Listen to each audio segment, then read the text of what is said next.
Good evening and a warm welcome to the Rushcliffe Borough Council's Communities Scrutiny Group meeting. May I remind councillors to please switch your microphones off when you're not speaking. Thank you. And I would also like to remind everyone that the meeting is being live streamed on YouTube. A recording of the meeting will be available afterwards on the Council's YouTube channel. In addition, under the Openness of Local Government Bodies Regulations 2014, other people may film, record, post on social media or blog from this meeting. The use of any such images or sound recordings is not under the Council's control. Introducing members here tonight on the officer side, as well as other members. We've got Councillor Verdi, who's the portfolio holder for finance, present. On the right is Jeff Carpenter, Assistant Director, Public Protection. We have Shazza Brannan, Assistant Director for Planning, Sarah Whitaker, Assistant Director of Finance, and Peter Lingfield, Director of Finance and Corporate Services, and Rob Cotty, Revenues Manager, and Seb Saw, Democratic Services Officer. And on my left is Councillor Plants, who is the Vice Chair of this committee. So moving on to item 1 on the agenda, apologies for absence. You're going to read that? Yep. Yeah, so we've just got apologies from Councillor Barney, and Councillor Ellis is here as substitute. Thank you. And declarations of interest. Anybody? Sorry. I've got declaration of interest for agenda item 1. Under that, council tax policy. Hang on, I'm going to read that out. Yeah. Yeah, I'm not got to that bit yet. Thanks. Yeah. Item 2, declarations of interest. I just want to remind all members of item paragraph 5.23 on the first item on the agenda, or item 4, the council tax policy changes. The group is also reminded that under that, section 106 of the Local Government Finance Act 1992, members who are 2 months or more in arrears with the council tax at the date of the meeting must declare to this meeting and must not vote on any matters affecting the level of council tax. All the arrangements for administrating it, as do otherwise, can be a criminal offence. Members are not barred from speaking, provided the appropriate declaration is given. Has anybody here got that? No, it wasn't for not paying council tax. Have you paid your council tax? No, it was not that. It's because in terms of the foster carers and the council tax policy changes, I work with Notts County Council in children's services. However, I have no direct impact in terms of the policies decided by the fostering service or the commissioning or strategy group. But I just wanted to be kind of clear about it. Thank you for that. Fully understand. Thank you.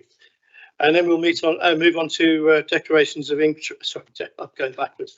Item 3, minutes of the meeting held on the 2nd of April 2026. Do we all agree on that? Show of hands, please. All those that were present. Yep. Take that as carried. Sign the minutes.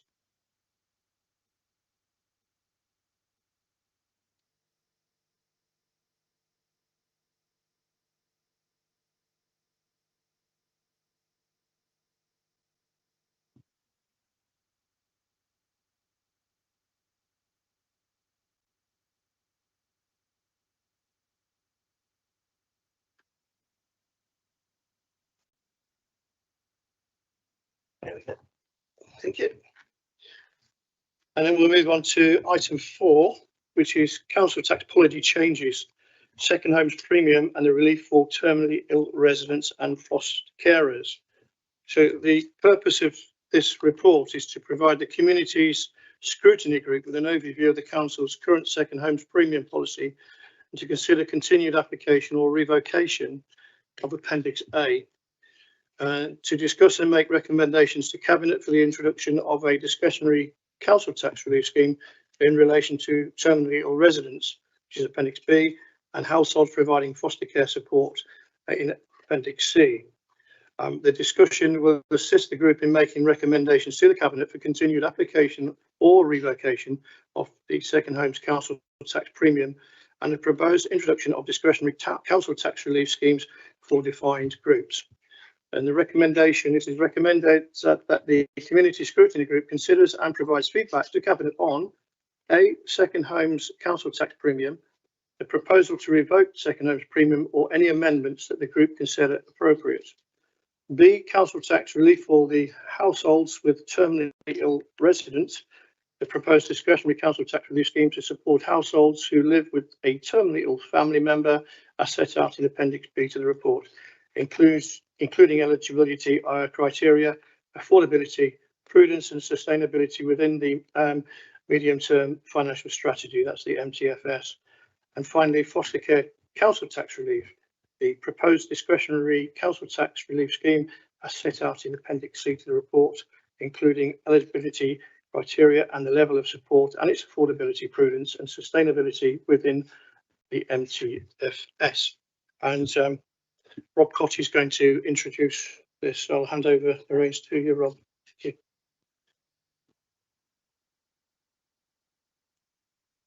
Okay, we're going to first off start off with second home premiums. So that's just a history of where we've got to currently with second home premiums. Council decided to bring it in March 24, but there's always a 1 year run in. So the earliest that we started it was the 1st of April 25, and it applies 100% extra charge to qualifying second homes. So we've just got a few numbers there. Obviously, cases go on and off. At any one stage, there's been 175 at some points that's been subject to the premium. We've had 72 properties continuously classified as second homes, and how we would term it was 54 properties have been brought back into use after being charged the premium. It has generated, at the time of calculation, that much extra in council tax income. Obviously that's split between the major preceptors, but that's the total that's extra charge that's been raised. So what is a second home? A second home is substantially furnished, i.e. sufficiently to support overnight accommodation, but it's not anyone's sole or main residence. There are multiple reasons why a second home may be a second home. The legislation doesn't allow us to delve into any deeper than that, whether it's a second home because of a job within the area or for whatever reason a holiday home. It's just they're all deemed to be second homes and they're all treated in exactly the same way. Since the start of last year, mandatory exclusions have now come in. So we've got properties that are actively marketed for sale or rent. They're excluded from the premium for a year.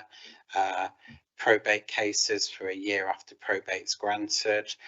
Job related dwellings, that is quite a niche exclusion. That's if you have to live in a property as a result of your jobs, for a pub landlord or a school caretaker or something like that, and annexes which form part of the main dwelling. So they would have a say those exclusions have been set in legislation. So as of October 25, as you see, there are certain areas on the left of the graph that had significantly more second homes that we did. We, at that point in time when the data was taken, we had 109 second homes.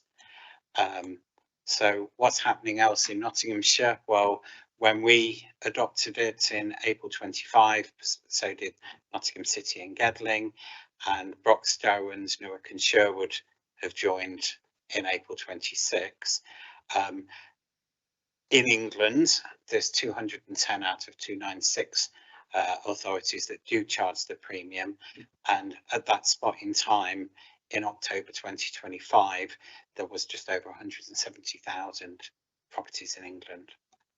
So the officer view is, because we see that there are signs to show that there is a positive impact on bringing properties back into use. So it's not the primary purpose of the policy. I've just also put another slide on because it's the flavour of the month is LGR.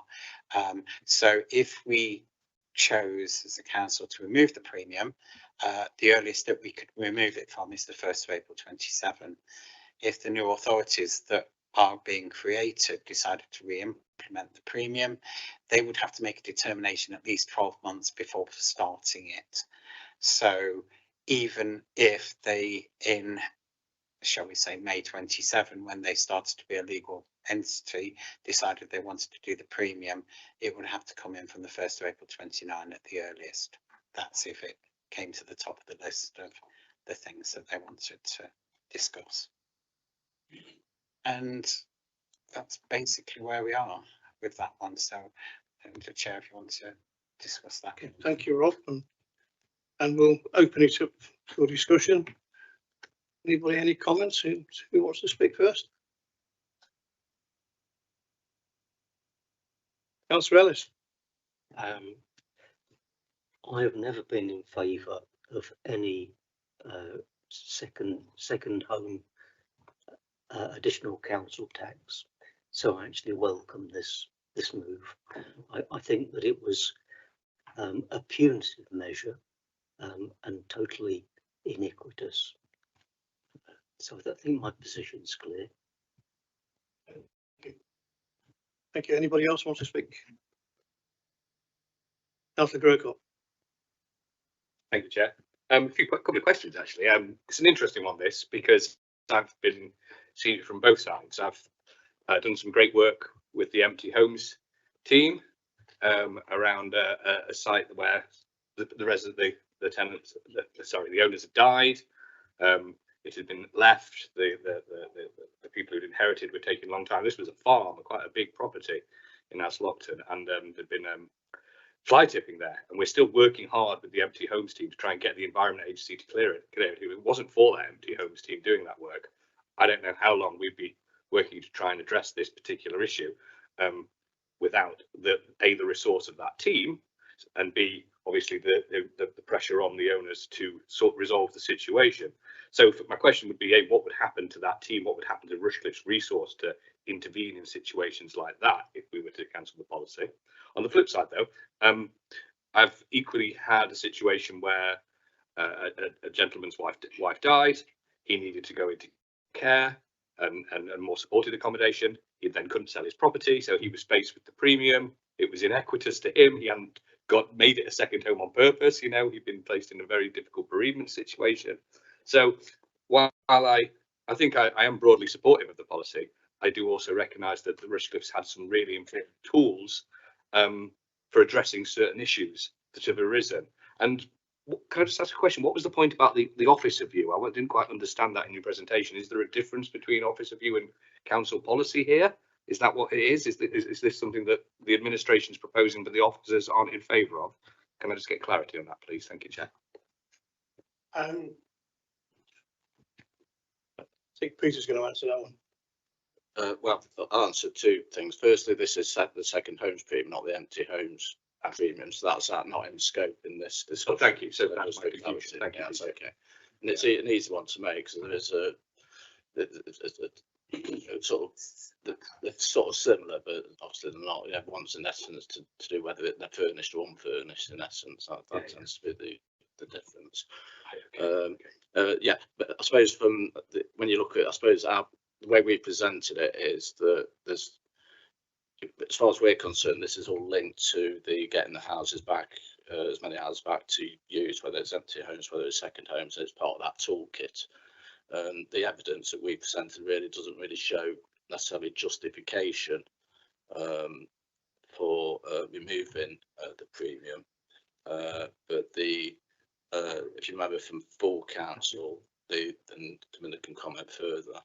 But the leading sort of group and the cabinet are in favour of removing the premium, basically linked to the fact. And if you go back to go back to the graph. The argument is about what is that second home premium? What was it originally intended for? Now, originally it was really focusing on those areas where there's high tourism. So it's either coastal sort of authorities or authorities say in the Peak District or the Lake District and those sorts of authorities. And that's when, so if you look at the types of authority, like Norfolk and those sort of areas, you can see that's where the biggest influence is. And so the argument really, if you like, against it is whether we actually think, well, given the small margins, if you like, for Rushcliffe in terms of levels of second homes, does it warrant actually having the policy in place, as opposed to what it is originally, you could argue what it might have been originally intended for. Thank you. You had two questions. Is that No, answer? just a quick little follow-up. So does that mean the empty homes team wouldn't be affected by any change in this policy? That correct? Just thank you. Thank you. And I will be bringing in Councillor Verdi at the end to, so hopefully surprise with a bit more information. Can't see me. Sorry? You can't see me. I didn't see you, no. It's all right. It's like being at home, I just been swiped. I was going to bring Councillor No, Matthews you- in first. you- Councillor Councillor Park has had Matthews. her hand up longer than I did, so if she wants to. Thank you. Rob, I'm not clear on the numbers you said, because if I look at point 4.2, it says, since its introduction, a total of 175 properties have been subject to the premium at some stage, and 121 properties remain liable for change. So you quoted lower numbers than that, didn't you? Or did you? Oh, those are the same. There's the same. Same. Stuff, just on the screen there, yeah. Right. What But we're basically saying is that what we're basically saying is that some come on and come off at some point, but when I grabbed the figures to do this presentation, at some point since the 1st of April 25, there's been 175 properties affected by it, because there was only 121 at the point when I pressed the button to run the query, that 54 have come on and come off again. So they've basically gone to premium and then been occupied as main properties or deleted or something like that. so how many are left? This is 120. 21 some. Right. Okay. Yeah. So I mean, it has changed, obviously, the culture really. Obviously, it's had an impact, which is good, which is, I presume, what was its main aim is. And it also raised how many? £576,000, which is not to be sniffed at. So really, I mean, in terms of, actually, I'm quite in favour of keeping it. I'll leave it at that. Thanks, Councillor Plants. Councillor Matthews. Thank you, Chair. Again, I was just a couple of questions about the numbers. Have we got any breakdown as to that 120 that are still on our books, as to what sort of category they fall into in terms of these exemptions that are now going to be applying? How many of these are people that work in the area? How many of these are homes that are being renovated and brought back in? I mean, I know a number of people within our area that have been trying to move house or have moved house and have been subject to this, paying extra double council tax effectively for both for their new house they're trying to move into while still paying council tax. So they're paying triple council tax while they're trying to then renovate properties to bring them back into use, which I think is really quite unfair. And so, you know, we're not talking about scrapping council tax or whatever. People are still paying council tax if they'll have their second homes. I'd just like to know some clarification on the numbers and how that's broken down and how these new exemptions are going to affect that number. And then I'll come back if I can. Sure. Thanks, Councillor Matthews. Rob, do you want to pick that up? Sure. Well, firstly, the exceptions to the premium are already applied on this because obviously this is operating on our live database, which has the exceptions on there. The reasons why properties are second homes, we don't ask the question, we don't store it because it makes no difference to us. Though they're likely not going to be second homes because they wouldn't be furnished, so they would be in our long-term empty, which is slightly different. That's not what we're talking about today. They're the properties that are just empty and occupied and unfurnished. These are properties that you could live there tonight if you wanted to, but your main home is elsewhere. Okay, that's not the experience that people have been referring to me, where they've been trying to renovate, etc. However, I'll take your word for that. And do we know how many of these? Because obviously we are not one of those coastal areas where you would expect, and this was designed to stop those ghost towns appearing in sort of high holiday areas where they're denying the locals the use of them. We're not one of those areas, and the numbers we've got here are relatively low compared to the number of houses we've got. How many of these do we know, and I suspect we probably don't, are people that have just flipped where their main residence is because they have a holiday home elsewhere where the council tax is higher? and they're choosing to pay the double tax somewhere lower. And again, I don't think this is necessarily required for us. We're only talking 100 odd houses over our entire, which we're getting council tax for anyway. So I'm not generally in favour, but do we know that figure? Or have we got any data on it? No, we don't, unfortunately, as I say. It's not always an exact science with council tax to work out where people's main home is. It's not necessarily set out in legislation. We do have to take certain guidance towards it. So where bank accounts are, where your driving licence is, where your family resides, where you're registered for the doctors, where you're registered to vote and things like that. So it's on a body of evidence, and it is very difficult sometimes, especially if people want to throw a spanner in the works, shall we say, to actually work out where people's main home is. But yeah, once we've determined that one, it is something that unless we can prove that it's wrong, we would have to discharge it based on how they were telling us. Okay, you're happy with that, Councillor Artis? Happy with the reply? I'm happy with the response. Thank you. Councillor Billing. Thank you, Chair. It was a very quick one. Is it having the deterrent effect of bringing homes back into use? Yes, I mean the figures do show that with the 54 properties that's had the premium removed. It does also remove the loophole, if you like, of let's move furniture in so I don't have the premium. So it does go well with the long-term empty premiums, but obviously they are two different policies and they're not considered the same way. Thank you, Rob. Councillor Perec, you have a question?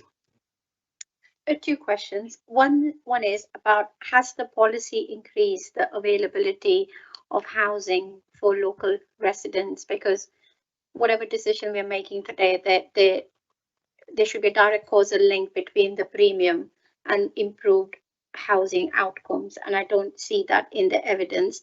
And also, what feedback has the council received from affected property owners since implementation, and have any particular groups been disproportionately impacted by the premium?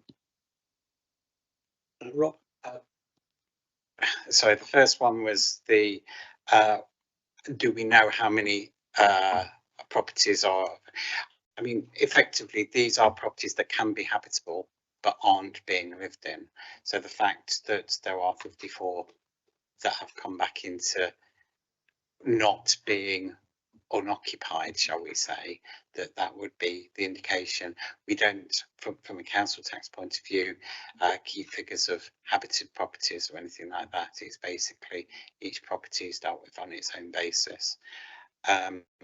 As regards feedback, no, we haven't done any feedback because it's not, as I say, it doesn't make any difference to any reasons unless a particular exception would apply. For example, I don't know, they're trying to sell the property. Other than that, because it doesn't make any difference to how we administer the premium, we don't store that kind of information. So just to interject, so I think if you said to anyone your council tax is going to double, it's fair to say the response isn't going to be a favourable one, so it'd be a bit of a rhetorical question. And the other thing is, when you talk about getting houses back into use, obviously when you look at those numbers, we are talking quite a marginal, small amount of numbers. So the reality is, when you look at the overall number of houses in how many properties are there in the borough? 56,500. So 56,500 properties against that number. And you aren't really talking clearly a great deal in any case, even if every property suddenly was not a second home premium when he put it against 56,000 properties. Thank you. I'm going to, before I come back to you, Councillor, I've got Councillor Phillips wanting to speak. Thank you, Chair. Of the 121 properties still liable, how many are still in dispute? And from the original 175, how many were disputed? We don't hold that kind of information because each case is dealt with on an individual basis. So we don't have any stats on that kind of information. Okay, I'd have thought that would have been a fairly sort of standard sort of figure to know how many have been disputed, because that would sort of help sort of steer us and whether this is actually worth continuing with, or if so many are disputed and then they're being refunded. You see where I'm They coming would not, well, I personally don't, because clearly people aren't going to necessarily be happy about paying double premium. So they probably could all be in dispute and they could all come to us. But if we're just applying the policy, and the policy is the policy, there are exceptions to the policy which the government have introduced. So the government have recognised, if you like, there were a weakness in the policy. Those exceptions weren't there at the start. They've only come in the last year. So so that's something we don't, for that number of properties, we won't be holding that sort of information. Thank you, Peter. I'm going to go now to Councillor Ellis. You have a further question to us? Thank you, Chair. Could we just clarify that figure of £576,000 in additional tax? I think you qualified that at some time during your presentation to say that that was across all the authorities which levy council tax. Is that correct? What I was saying was, obviously, when you pay £1 to Rushcliffe for council tax, it's not all goes to Rushcliffe. We pay a bit to the county and a bit to the police and whatever. So that £576,000 is extra charge that we have raised and collected. So and it will be distributed. Did you make that clear in your report? Because if so, I missed it. I've just put there the additional council tax income. I didn't That's necessarily. quite misleading, though, isn't it? No, because it is an extra council tax income. But what is the figure that Rushcliffe would sacrifice? Well, the Rushcliffe portion is about 8-9%. Yeah, so Which is quite different, isn't it? And did Councillor Plant understand that when you mentioned how big a figure? No. I think that's the end of my question. Thank you. Thank you, Councillor. Can you switch your microphone off, please? Yeah, yes, sorry. I think Councillor Perrett wants to come back and. Building on from what Councillor Ellis has said is obviously the figure is a lot lower than 576. That's I agree with that. And my question was, has administration and enforcement costs been deducted when considering the net financial benefit of the policy to Rushcliffe? If there was any enforcement costs involved in collecting this, they will be raised separately and collected separately. So there are, because that's how the enforcement of council tax works. They're raised through extra costs on the top through the court costs that get approved by the magistrates court. So when we have this figure, or reframe it, what is the administration and enforcement cost? Has that been deducted from this figure, or there is a cost and which is separate? Do we know what that cost looks like? Well, I'm sorry, are you talking about the cost to administer this scheme through the revenues team? Yeah. Well, there is no additional cost as regards this because it's just absorbed within the administration. We haven't taken on any extra staff or paid any overtime for this, so there is no extra administration for this, as I say. But if there are any recovery costs because the individual doesn't want to pay or doesn't pay on time, that, like all recovery costs, is met by the costs that we ask for when we attain a liability order, and on from there. So have there been any enforcement or recovery cost made since since this policy was being implemented? There are no court costs in that. That is just pure extra council tax. That's what it's, you know, additional council tax income. So there are no recovery costs in there. Thank you. Councillor Prick, happy with that answer? I've got Councillor Mason and Councillor Grocott. Okay, thank you. I just need to understand second homes premium. I think I do understand it, but in a case where you've got somebody who has a house to sell, thinks they've sold it, sees another one, right? But it needs a hell of a lot of work doing on it, has to stay in the house that she has always, or he had always lived in. Sometimes the new house that they've bought needs so much work doing to it. The builder is in there well over 6 months and a year. Well, I'm just thinking of somebody I know, my son actually, and the builder went bust, and she was. Councillor Mason, we're having to pay. We can't discuss individual cases at this meeting. No. This is somebody who came to me. This is a hypothetical question. Hypothetical. Yeah. Okay. Yeah. Just for saying, you know, do they then have to pay the second home premium, even though they can only live in one of the houses? Well, on this proviso, I understand the circumstance that you're saying that they've bought a new house but haven't moved in yet. Is that right? Yes, because they can't. Okay. So There's there's no a couple loose, of factors there's no that could affect all of this. Say, Number one, if it's got no water and it's got no furniture, it's not a second home. It's a long-term empty home, and that's not what we're talking about today. okay. But it's not a second home. No, because it couldn't be. It's not suitable for overnight accommodation. If it was my son, he doesn't live anywhere near here. So. If it's got no water, we can't really see it as a second home. So in that circumstance, it's not a second home premium kind of case. There was a couple of issues as well. Obviously, when the builders start knocking it around, at some point it stops being a domestic dwelling. So the valuation office may take it out of the list of chargeable properties. And there is also an exception for uninhabitable properties, but uninhabitable doesn't mean what the layman thinks uninhabitable is. It means it's unsafe, so it hasn't got a roof on. You could fall through the floorboards or something like that. Okay, yeah. Not what could be termed renovation. I've just heard of a few issues where builders have been not forthcoming with the work and they've been paid.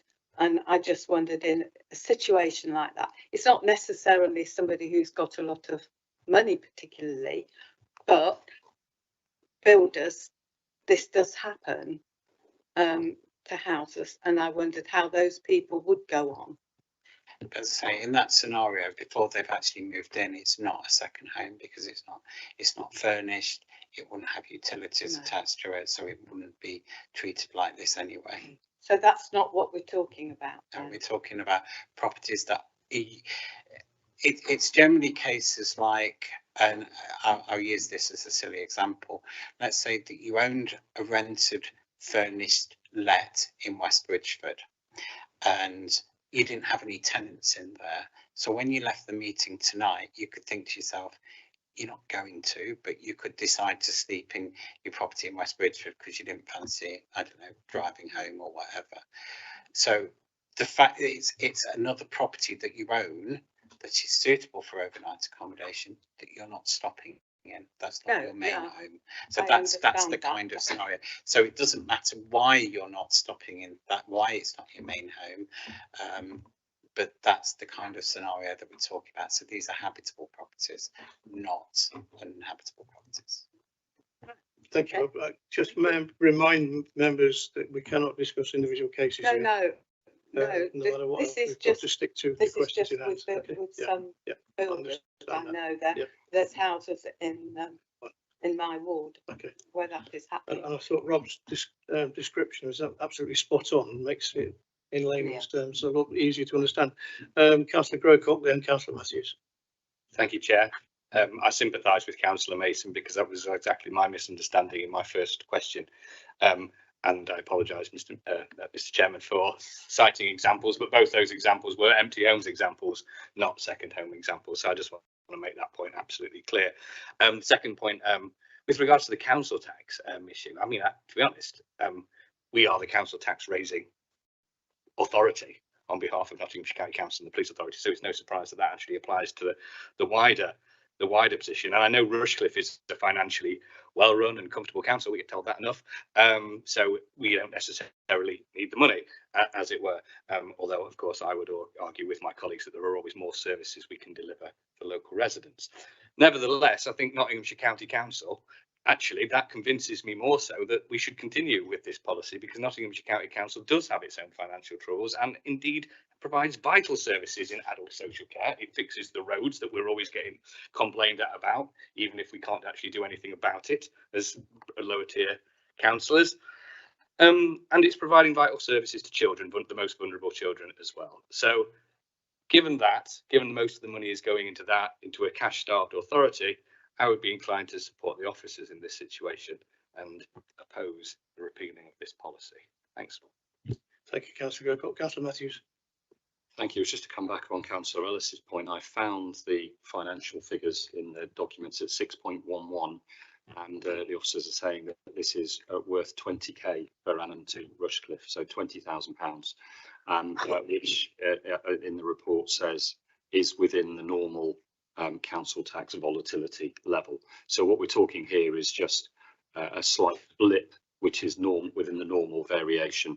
And in light of that, you know, we're not denying. I get the point you're raising, Chris, Councillor Grocott, but we're not denying the other authorities' council tax. What we're denying them is the profiteering from people that choose here to have an additional home.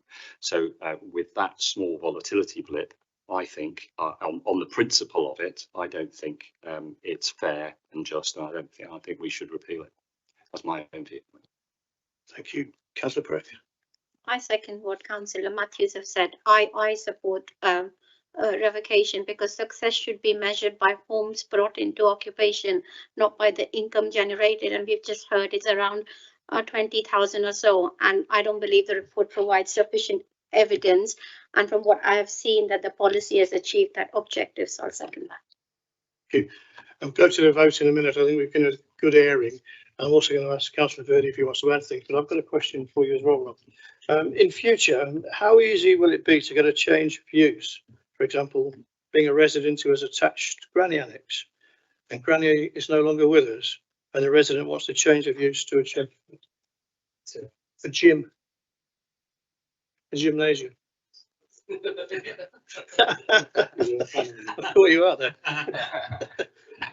As far as I'm concerned, obviously, while it ever remains, because it's got the planning restriction on that it can't be rented or let separately to the main house, as long as it remains empty, it will be exempt forever, because as an empty annex. Obviously, to actually take it out of the list, I think you'd from a council tax point of view, you'd probably have to make some change to it to make it not a separate dwelling and approach the valuation office, because ultimately the decision on it being a chargeable dwelling is down to the valuation office. So, but as regards whether you could do that or not, as I say, I think that's more of a planning issue. I've got a second question for you as well. Just to add on the councillor, Rob isn't charging for this advice. And it's not a personal question either. Can the policy be backdated to start of the financial year, or at the very least the terminally ill element? Can that be backdated? Right. There is a difference between the three things that we're going to talk about tonight. The second home premium is the government has allowed us to charge a premium, and there are set rules about that. The other two are deemed local discounts, and because Rushcliffe is going to pay for those ones, Rushcliffe can do what it likes with that. As regards to second home premium, if council decides to not charge the premium anymore, the earliest we could stop charging it is from next April. Yeah. Okay, thank you. Is there any more questions? If not, I'm going to ask Councillor Verdi as the portfolio holder if he'd like to say anything. Thank you, Chairman, and thank you for the opportunity to observe, listen, and take part in today's review of these policies. I've heard a lot. It's been a very interesting debate, actually, and there's been a lot of, I think, very useful comments. I think my starting point in terms of, I'm not here to make any recommendations or any decisions for yourselves, but the starting point for me would be really the original intention of this policy. When it came into force and when we approved this, it was part of national policy. At that time, we did not have at that time Rob's slides and the data within that. Within those slides and what that data seems to be indicating. I'd also, I suppose, highlight the fact that the number of questions this evening from members, for me, is quite telling in terms of the clarity around the policy, whether it's working, what its intention is, and actually what it can do if we continue with it. So that's been quite, I think, revealing for me. I think there are a number of points already made, but I'm just going to very quickly summarise those.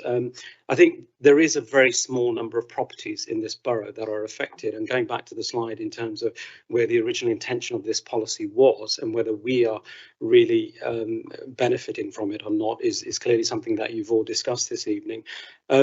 I think that links onto the robustness of the link between the policy and how many homes it has actually brought back into use. I think the question has been asked, and I'm not quite sure myself whether we have an answer in terms of, I know we have some stats and slides saying that we've had so many number of cases, so many number of disputes and so on, but that doesn't in itself, it's circumstantial in a way. I'm not a barrister, but that's probably the word they would use. The reasons for the properties that are currently on the list is not known or clear to us, and whether the affected ones, how many are actually coming forward, how many applicants or those impacted are coming forward and either disputing or just paying the premium. I don't know. These are, again, unanswered questions. There was an interesting comment made about, it's not our responsibility as an authority to determine which home is the main home or a second home of individuals and residents, which I think, again, was quite interesting.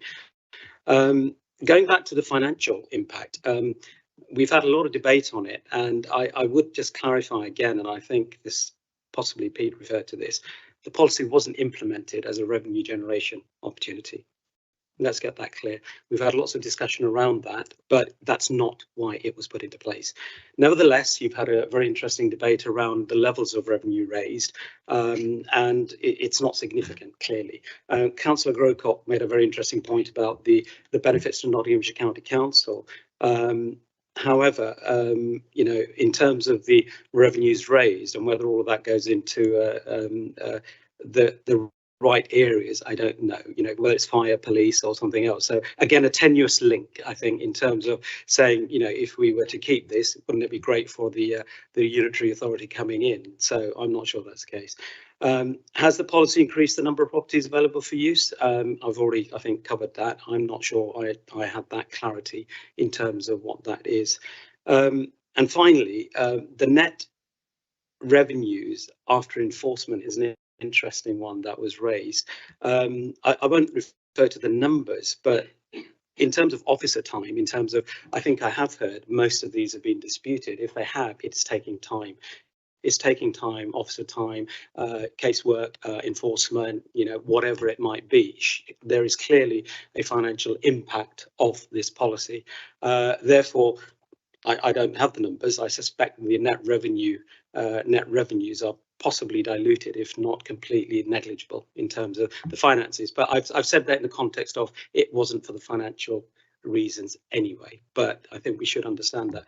So in summary, I'm not here, as I said, to make recommendations. I'm not here to advise you, but as portfolio holder and as somebody who's listened to the debate, I think you've come up with some very interesting points. And for me, observing what that demonstrates is there's some ambiguity with this policy. There's some more clarity needed. Its original intention and purpose, I don't think, has been necessarily evidenced in terms of when it was introduced. So I will leave the decision making to you, but that's my observations. Thank you, Chairman.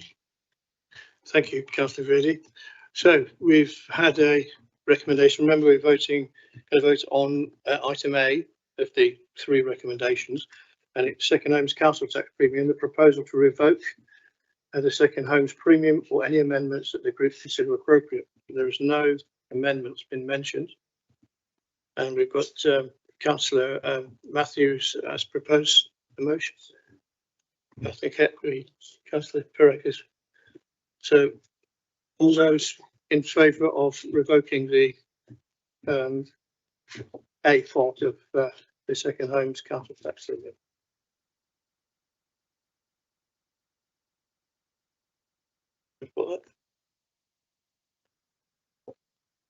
All those against?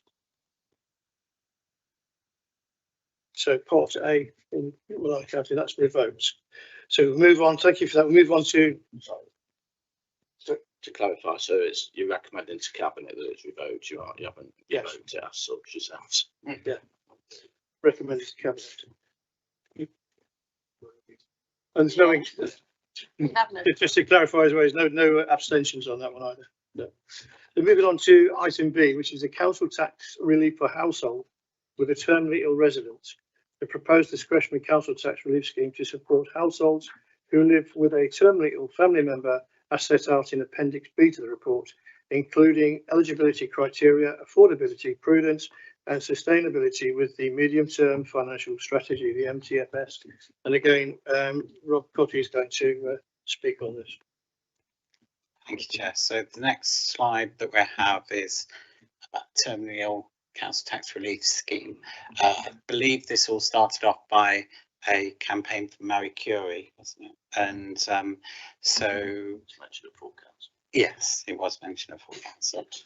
So as I say, this is slightly different than the second home premium scheme, that this is a local, we're proposing a local discretionary council tax relief scheme.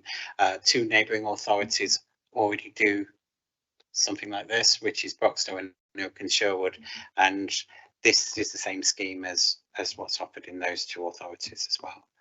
So we're proposing to bring, and that's just the legislatively bit that says that we're proposing to bring a discretionary relief scheme in using those powers and provide up to 100% council tax relief for eligible households, and will apply where the liable person, their partner or another household member is terminally ill. So if I jump to the second bullet point first, well, what does terminally ill mean? So there is an SR1 form that will be provided by an appropriate medical professional who, and you can see there, progressive disease, clinical expectation of life. And we've also proposed for people in support of local council tax support as well, and it would apply to anyone within the household. So the potential costs, there are, from Public Health England data, there's approximately 1,400 households within RBC that contain a terminally ill resident, and at the time there was 56,247 properties, and that's the average council tax per dwelling for this year on there. So if we restricted that to just people on council tax support, that would, if we equate that from the data, there will be 36 cases times 52 weeks. And that's the average of how much people who have to pay something who also get council tax support have to pay each week is £14.44. So that works out as a spend of £27,000. It's very difficult to model this because the average may not be the same, so there may be a bit of a difference in the actual cost for that. Obviously scheme B is apply relief to all households, and that would make you caused you a few sleepless nights. Shall we put it that way? So we think that, as I say, doing the council tax support, which is in line with the Broxton and Newark and Sherwood, or alternatively, we wait until LGR and the successor council to make the decision consistently across its new boundary. There, as I say, there is an issue with this because it's a local discount. We, as the billing authority, have to fund the whole cost of this relief, so it's not split by the collection fund like that. So, as I say, the volatility of it can be a bit of an issue, shall we call it that? Okay. Thank you, Rob. So we'll open this up for discussion. Have we anybody who'd like to speak on this? Councillor Billing, then Councillor Matthews. Thank you, Chair. I would be wholeheartedly in favour of this, and I do not think we should push it off till LGR for somebody else to make that decision, because if we've got residents here who are in no fault of their own, in that situation of financial difficulty, because if you've got a terminally ill, say, child, and you're giving up work to look after them, that's a major hit. I think we should do the right thing by people and just get on with it. Thank you, Councillor Billing. Councillor Matthews. Thank you. A couple of questions, but I'll phrase these in the thing that in general, I'm supportive of the idea and what this is intended to do. I'm just concerned about the application. So just a couple of questions on how it would be applied. You mentioned there was 36 households. Is that a guess that are in receipt of council tax support? Because obviously the figures there are very different between everybody and those just in receipt of that support. And secondly, if they are the main householder, when they actually do die, if they're terminally ill, are we then reinstating the full amount for the relative who's left, who isn't the main breadwinner, etc. anyway? And does that put them then in a very difficult position? So are we effectively conducting something that gives them an expectation that it's going to carry on being reduced, etc., and what are the financial implications for that? And if that is the case, is there scope to phase it or maybe consider a shorter period so that we can build some of that in, people getting back to work, etc., after the family member dies? Thank you, Councillor Matthews. The way I understand it at the moment, the widows or widowers, they get 25% tax relief if they're on their own. That would be the standard. If there were single occupancy, they would get 25% off. I mean, we are talking that these cases have to be in receipt of council tax support, so there is some elements of low incomeness in there in the first place. So if I just do this roundabout way, we are automatically going to award this for 52 weeks. And I know that seems like a bit of a lottery, but it would cover people generally when their loved one partner passes away, that they would still continue to get this for 52 weeks. I'm talking about. So if you're awarding it for 52 weeks, yeah. If the partner passes away in the second week, it's paid for another 50 weeks. Is that correct? Thank you. Yeah, because it will be awarded up until at least the earliest is the end of the financial year. The other question was about the 36 cases. All I've tried to do is extrapolate the number of terminally ill people that are supposedly resident within Rushcliffe, work that out amongst the cases that have council tax support, and obviously half the people that's on council tax support probably get full council tax full support anyway, so they wouldn't get anything on this because they already don't pay anything. We've had to use a basis to estimate it. Clearly, we don't know the exact figures till people. In fact, people have got to apply for it anyway. They're not. If they don't apply, they could have none. No one applied, so that, obviously we need to publicise it and make sure that everyone's aware of it, and so end of my comments. Thank you. Councillor Matthews, you want to come back on that? Yeah, if I can, just for a bit of clarity. I appreciate you said that you would award it for 52 weeks. Is that because you would do it from the start of a council tax year for an entire year? So if they became or applied for it a part of the way through the year, does it only apply to the end of that year and then is reassessed? Or is it automatic 52 weeks from the point you apply from it? And why is that the case? Because obviously if you're getting a terminal diagnosis of less than a year, then it might just be a few weeks, or it could be a couple of months. And is that then fair to then say, well, you don't have to pay it for an entire year? And just a second part of that, just to qualify, I'm not familiar with how you would get or what the criteria is for getting council tax support. And you also mentioned that some people are in receipt of full council tax support. So presumably then the extrapolation is there are some people that have varying degrees of council tax support. Is that something that is paid from central government to us, or is that us reducing that bill? So are we taking that hit anyway? Thank you.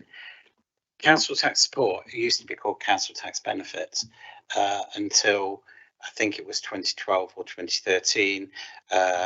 The government used to support council tax benefit through subsidy, and at that time decided, you know what, we're not going to do subsidy, we'll just give you a lump sum and you can make up your own schemes. So council tax support is the son of council tax benefit from the early 10s. It's a means tested benefit. There are application forms is easily available from our website. Off the top of my head, we currently have about 4,800 claims. So because it's a means tested benefit, if for example, if someone was pension age on a guarantee credit, they wouldn't have anything to pay, and council tax support would meet that full charge, depending on what the circumstances are, as I say, and what their income is. It's generally for people on a low income, things like universal credit, things like that. But there is an online benefit calculator on our website that would cover that. Councillor Matthews, come back then, Councillor. Yeah, just for clarity, so I get this straight in my head. I'm not trying to say it's wrong. So we get a lump from government to sort of compensate us for making these discounts, do we? Or do we have to apply for that on, based on what the need is? We did. I don't know whether we still do. I'm talking about when the scheme was first created in 2012. Because I'm revenues, I don't really keep it safe. Yeah, I think that'll be quite useful data from my perspective, because that would obviously affect, if we're getting money from central government, it's no hit at all for us to then say, yeah, have that council tax, have that relief, because we've still got the money. I think that's quite a crucial point that I think would affect the way I looked at this. But generally, the discounts that we offer, the mandatory discounts that we have to do, so that's like your 25% off for single person discounts or council tax support, I believe they're charged to the collection fund. Is that right? So they are split, the cost of them are split between the preceptors. Councillor Gricott. Thank you, Chair. Yeah, some good questions there, Councillor Matthews. In terms of LCTS then, I mean, we probably don't know the answer to this. It's given as you said it was given as a block grant. You're not sure how it's done now, Rob. Is it a use it or lose it budget? Is it one of those, or is it something that the borough just receives anyway and we can effectively spend it or not spend it? That's a question. And secondly, is it true that the standards around eligibility for LCTS, a bit like what we're discussing here now with this, aren't totally prescribed by central government? There is an element of discretion for the individual council around who receives LCTS. Is that true? This isn't necessarily my area of expertise, but as far as I understand it, they do prescribe for pensioners what the scheme should be, and then it's up to each individual billing authority what they want to do for working age people and how much they want to apply. Thank you. Does anybody else wish to join the discussion? Anybody else? If not, Councillor Blunt. No, just to be clear. So if somebody applies for this, what are we in now? July, and gets the appropriate form, obviously. So is that then going to be backdated to April, or Where, you know, for that It would generally financial. run for, I mean, obviously, we're at an outline stage at the moment. I think the proposal is that we're going to apply it from the date that the SR1 form is signed Right, going forward. for 12 months. I believe that the SR1 form, it was the first I'd heard of it when the Marie Curie campaign came in. I believe that it's been in existence for some time because it was introduced for DWP benefits. So effectively we're piggyback on that. So I understand that in the general populace it's more common than we would think. It's not a new form just for this. Yeah. So we just do it from And that will be side. advertised, obviously, if this goes through or cabinet agree to it. Thank you. Thank you, Councillor Plant. From a personal point of view, I think taking it from the day the form goes in, when the person's ill, is the correct thing to do. Councillor Billy. Just for clarity, Chair, officer's recommendation is that we adopt this, but scheme A, not scheme B. Is that correct? Yeah. It's, well, it's, sorry. Yes, sorry, scheme A, yeah. I'm feeling hot enough as it is without you adding some high blood pressure. Councillor Perret. Support of the policy. I was just looking at those 1,400 cases there, and I can see it's 3.2 million. I had a question. What if there's a household who doesn't qualify for LCTS just by, say, 300, 400 pounds, the threshold, they don't qualify for that. And then there is a terminally ill resident and it impacts them equally, if not more. But just because they don't meet the threshold, they don't get any support whatsoever. And they're slipping, basically they're missed out. So have we thought about those families, and is there any ways where we can look at each case by case on and consider something for them?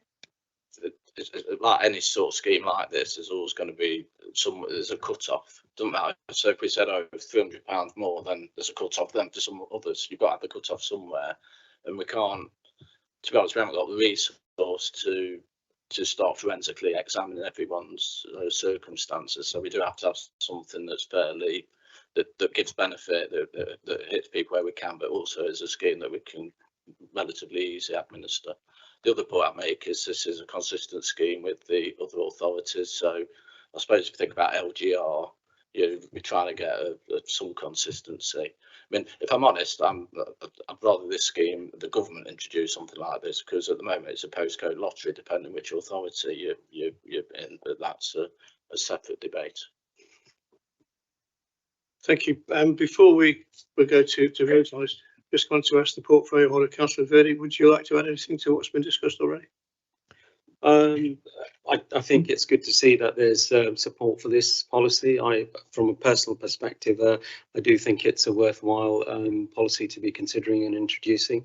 In terms of the financial impact, I think Pete's just said, as our Section 151 officer, really in terms of accountability for this, it should sit with the county council and as a national government policy. However, I think we are looking at this in the right way in terms of supporting our residents who are in these sort of situation and these circumstances. So yes, I think it's a very good policy is my view, Chairman. And financially, I think as an authority, although we think it should be sitting somewhere else, I don't think it has a material impact on our finances if we were to support this.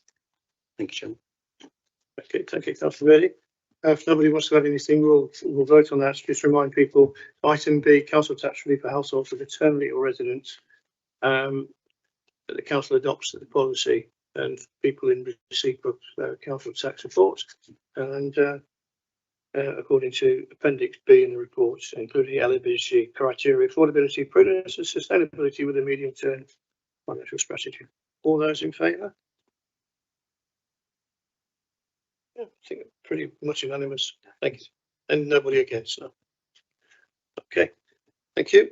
Moving on to item C, item C on this recommendation, foster carer council tax relief the proposed discretionary council tax relief scheme as set out in Appendix C to the report, including eligibility criteria and the level of support and its affordability, prudence and sustainability within the MTFS. And again, Rob's going to talk about this.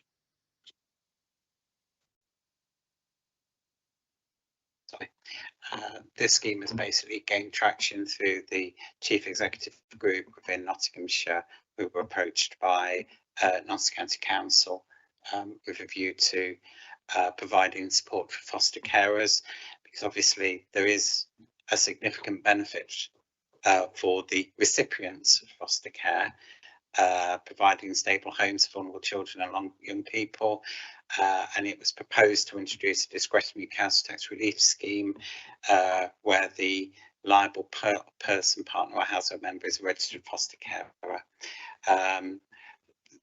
So it was proposed to create a local discount for this. So it's just basically be a registered foster carer and be liable for council tax in Rushcliffe Borough. So it would be up to 100% reduction. That's just the terminology. It's just basically they wouldn't have to pay council tax. It would be the last discount. So if it was a single adult, they'd get 75%. So it's up to 100%. Applies from the registration date or the 1st of April 26, and continues while registered within the financial year. At the moment, as of April 26, there were 12 households within Rushcliffe that were providing foster care. So the estimated cost was that approximately 27,000. There are some figures down here because Pete's group, the 151 group within Nottinghamshire, have been discussing the funding of this with the county council, or whether the county council would provide the various reliefs or whatever. I'll just go over to the risks and considerations, and then we'll talk about the figures in a bit. But so all the costs are borne by RBC because it's a discretionary relief. There is a risk that if foster households increase, it would increase the cost, obviously, and potentially the financial burden should rest with the county council, i.e. they could increase the amount that foster carers are paid. Although taxable, etc., I understand it's not necessarily taxable but deniable, but it's just different ways that the foster carers can receive remuneration and LGR. So our officer view is to be introduced with LGR and then consistently applied across the new unitary area. Only currently been progressed by Ashfield, and the Section 151 officers have met, and general consensus was to postpone until after LGR. Thank you, Chair. Thank you, Rob. So opening this up for discussion again, who would like to start the ball rolling? Councillor Matthews and then Councillor Grocott. Yeah. Thank you. Whilst obviously I do agree with the sentiment that we're trying to encourage people to foster, is there any evidence that paying your council tax is a problem for people that are currently foster carers? And if we start exempting one group who actually get paid for doing the foster carer role, do we exempt other groups such as emergency workers? And if not, why not? So my main concern is, where does this stop? And we're doing it for a group that are actually in receipt of money for doing this already.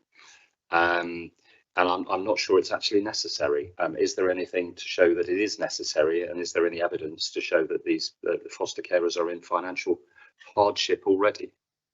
Thank you. Rob, would you like to answer that? I can't answer that one. I'll see if Peter can answer the question. Peter. I can't speak for every foster care and their financial circumstances. The intention of this is more about adding incentive to attract more foster carers rather than necessarily because they've got financial difficulties. So it's not really to do with the fact that they can't pay council tax. It's more as an extra incentive to see. But that said, obviously it's not been introduced, and certainly it's arguable whether will it actually work as a scheme. Is there enough there to attract is that enough to suddenly get a swathe of people applying to be foster carers? And that's part of the issue. That's one of the reasons the Section 151 officers, I suppose our view is, we're not convinced that that extra added value will it lead to an increase in supply of foster carers, and that's where the rub lies, I guess. I mean, I do know that county council, there is a push for more foster carers because they can't get them, and it's looking at all ways and means to try and get more. Councillor Grocott and then Councillor Barrett. Looks like we're going to be on different sides of this one. I mean, I think, well, we've made a decision about one vulnerable group, which outside the LGR process, and we're now looking at the same process and deciding that doesn't apply to this different vulnerable group. And it seems to me, although we're being consistently told this isn't being driven by finances, it would seem to me that the financial burden is the main driver behind our resistance to this effort here. The last one obviously wasn't so much of a financial contribution. This one seems like it's a bit open-ended and a bit unclear and could be a little bit more of an impact. But let's put it in context. I take your point about evidence, but I'll also go to Peter's point that we've got to try new things to address what is effectively a national crisis. There is a deficit of 6,000 to 8,000 foster carers nationwide, fostering households, exporting vulnerable children into illegal or unregulated placements like hotels and caravan parks. The number of carers that are committed to fostering has dropped. You know, as people have started burnout, there's less and less people doing it in our society. So I think anything that we can try and do to increase the number of fosterers, and clearly the county council has recognised it's an issue, otherwise it wouldn't have put this request to us as borough councillors. So given that we've only got 18 months of existence, about 21 months of existence yet, we're trying to put things in place that are the right thing ahead of LGR with regards to terminal illness. I don't see why we shouldn't also do the same for foster carers. And I've probably got one more group I wanted to ask about as well, but I know that's not on the agenda tonight, so I might leave it. But anyway, that's my 2 cents. Thank you. Councillor Perret. I'm with you, Councillor Grocott. I'm very disappointed that this is a very nominal amount of £25,000. Working in the sector, I know that there is a huge crisis with foster carers. Have we considered the comparative cost of what the County Council and Rushcliffe will save funding the scheme? Because the cost of actually sourcing external placement when local foster carers are not available is actually significantly higher. So yes, it may look as if we are investing £25,000, we're giving full council tax relief to them, but this is the long run we are talking about. And it's not just about finances. Foster carers are working on behalf of the public sector, providing homes to the most vulnerable children in the country, in our county. We do have a responsibility towards them. And if they have an extra bedroom, if they're looking after children who are difficult, they have suffered trauma, that extra bit of relief would really help them. So I am against the officer recommendation. I support whatever risks are there. I think we should take the risk on board. We are in a sufficiently healthy position with our finances. So I support foster carers getting relief. Thank you, Councillor Perret. I think you spoke from the heart when you said that as well, and your knowledge of the vast knowledge of the subject as well. Councillor Matthews, you wanted to come back? Yeah, just really to clarify a point from Councillor Grocott here. I'm not denigrating foster carers. They are an admirable group of people, and I think we should try and encourage more foster carers within our society. I just want to point out that it's the rather emotive language of they're vulnerable. Yeah, children in foster care are vulnerable groups. This is not about targeting those people. This is about the foster carers who are already in receipt of money in order to do this. They are not vulnerable. The children might be vulnerable. This is a different thing. So the language is very emotive, and I am fully in favour of trying to encourage additional foster carers, because it's a very worthwhile thing to do. But just a few points, if I may, that any children that are being fostered are not necessarily from Rushcliffe. They could be from anywhere. The adults that we are giving this benefit to, if we do go with this, are not vulnerable, and they are in receipt of money to do this. And that's where I have a difficulty with this one, as opposed to the people that are terminally ill who can't work and are vulnerable and are in need of financial assistance. There is no evidence in here to show that this group are in need of that financial assistance that we are voluntarily offering up. If there was that evidence, I may have a different viewpoint, but at the moment I can't support. Well, I'd go with the officer view that it needs to go to the new authority. It's not our responsibility; it's a government responsibility. Thank you. A wider responsibility. Councillor Billy. Thank you, Chair. I take on board what Councillor Murphy's just said. This to me is not about a financial reward for people who are already fostering. This is setting a precedent and a signal to people that we want to come into fostering. Yes, there will be a benefit for people who are already fostering. Great. They probably could use that very well, looking after the young people they're fostering. This is about the future and paying it forward, and therefore I would vote against the officer's recommendation and say we should be doing this. Okay, before we go to everything, Peter, you want to make a comment? And just a couple of points, and first said, completely agree with the holistic. I think we all know the good that foster carers do, and what benefit it is to society, and you know the help they provide. I just want to make that point. I suppose there's a couple of challenges. If you were to vote for it, there's a couple of points I just want to make. One is that not all the local authorities are not doing it, and therefore the fact we do it and say Ashfield are doing it, therefore is it really going to make that much of a difference? The fact you've only got the two authorities doing it, and again, it's the old postcode lottery argument. Is it a, you know, should there be something there more, you know, legislated for by government? So it gives it that discount, so it's consistently applied. And then even if you were to introduce it, it is, as I say, it is more an upper tier. Now, whilst Rushcliffe is a corporate parent in that sense as an authority, it's the upper tier function. So should there's a sort of another debate. Firstly, would you agree to it anyway? Firstly, and then secondly, should it be 100% discount? Should it be 50%? So should the county pick up 50% of the cost and Rushcliffe, you know, and so you can't have the sort of variance on who should actually pay for the discount, but given it is an upper tier function, and therefore the lower tier authority is paying for what is an upper tier function at the moment. Of course, with LGR, that will change, as we all know. Do you want to come back on it, Councillor? Yeah, yes, please, Chair. I get what you're saying, Peter, but the fact that the upper tier are not doing it, the fact that we may be one of two within the counties that would do it, is not a reason to not do it. You know, we can say that about every policy. Oh, so and so's not doing, why should we do it? Because we're Rushcliffe. We set our own precedents, we set our own agenda. And with the tax raising authority as well. Yeah, and we're raising the council tax to use the money, so let's use it for the good of people. Thank you, Councillor Purek and Councillor Ellis.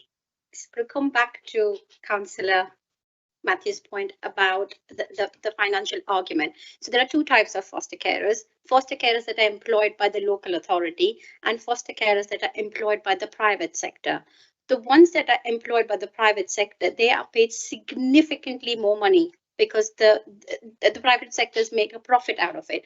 However, the ones employed by the local authority have a significant are not paid as much, significantly less, and the risk that they are holding in terms of the children that are placed with them is significantly higher as well. So that's at the very onset, just because they are local authority foster carers, they are at a huge disadvantage because they are paid less.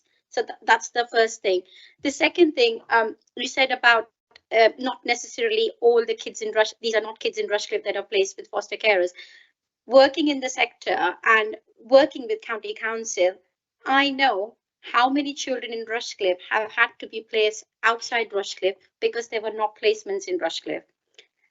And yes, I agree, foster carers are not vulnerable. Absolutely, they're not, but they require a certain resilience which not every individual can have. So just for that, it's also about recognizing that resilience and what they are doing. Sometimes it is 24/7. It's not like oh, a child is with us and we drop him to school, he's come back from school, it's all hunky-dory. It's a 24/7 thing.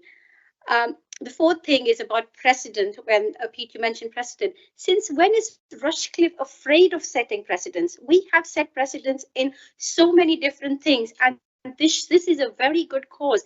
And for £25,000, we should not be afraid to set precedents. And lastly, any money saved by county council can be used to repair potholes. Thank you for Councillor Freck. I won't come into your last comment. Again, very passionately and knowledgeable on the subject. I've got Councillor Ellis now. Thank you. Thanks, Chair.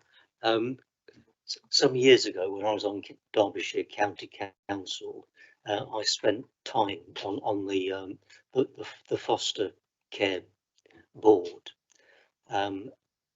And I have to say, and this is speaking from memory, I've got no facts and figures, but there weren't very many hard up people coming forward to be foster parents. On the whole, they came forward because that was I suppose they wanted to make a commitment to society, really. And money wasn't the issue. They weren't well paid. I totally agree with that. But generally speaking, the money was to cover the additional costs of fostering a child, not for any other purpose. So I think I'm with Councillor Matthews on this, that we may be giving relief to people who don't really need it. And I would guess that the majority of foster parents, although not well heeled, are not poor either. Councillor Grocott, then Councillor Plant. But just to reiterate the point, and I take your point that they aren't poor. This isn't a relief for people who are already existing in an existing poor position. And yes, you would hazard a guess. There isn't the evidence, right? This is a trial. This is an effort to try and do something as an incentive. Sometimes you have to do things, as Councillor Perez says, to be bold, to set a precedent. Sometimes you have to do things to see if they work. And we've only got a small amount of time left. We want to have an impact. We're a financially resilient council. We've got this window of opportunity to do something before it's taken out of our hands. So we can just say, well, we don't know. We're not really sure. It might not work. There's no evidence. But there is also the opportunity to do something that's very important, that supports people to enter into a sector where they can do a lot of social good, not just for themselves, but for the importance of helping these very vulnerable children. And and I know fosterers, and it's once they're in it, they're in it. It's a vocation. I suspect many of the ones that are still in it now are hanging on because it's a vocation, even though they feel a lack of support from the state and additional challenges of continuing to be a foster carer. So I would sorry, I know I'm not really asking a question, but I just wanted to reiterate that point that was made and say how I am in favour of this again. Yeah, I'm going to bring in I personally, from a personal point of view, I don't think finance should come into when we're talking about children. It is so important, and it's a shame Councillor Barney's not here tonight, because Councillor Barney was a foster carer, and I'm sure he'd have spoken passionately about it.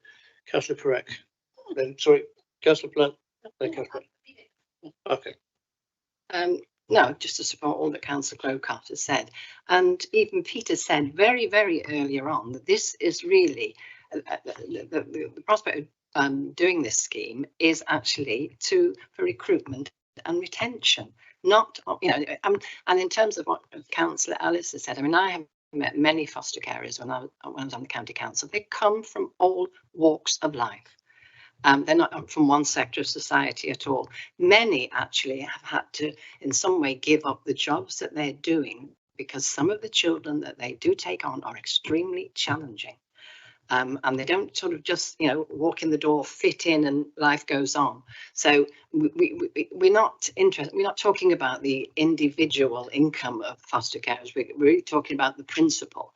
And I think yet again the money is there. I think we should get on with it now. And again, you know, let Rushcliffe be a trailblazer. Okay, I think we've discussed this quite a lot. I don't know whether the portfolio holder, Councillor Verdi, wants to make any comments. Thank you, Chairman.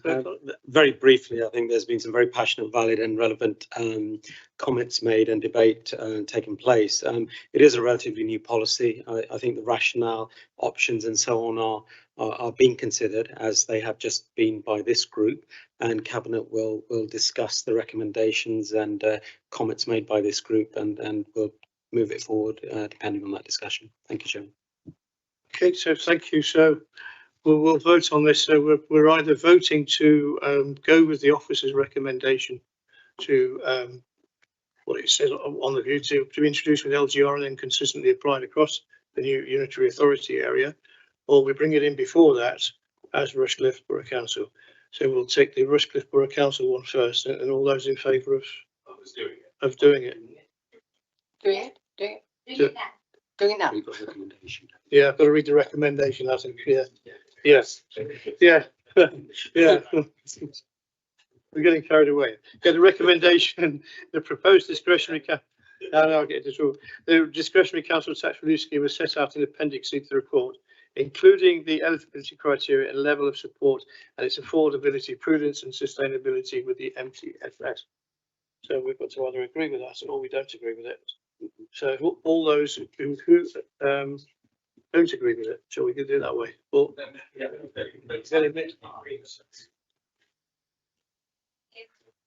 You're against it, Mr. You're against it. Yeah. So for or against the recommendation. Yeah. I think as we've been discussing it, we've sort of gone off with a tangent somehow. But yeah. So we're either for or against the rest. So all those for the recommendation. The recommendation is on the board that we delay it until LGR is implemented, or we accept or we go against the recommendation.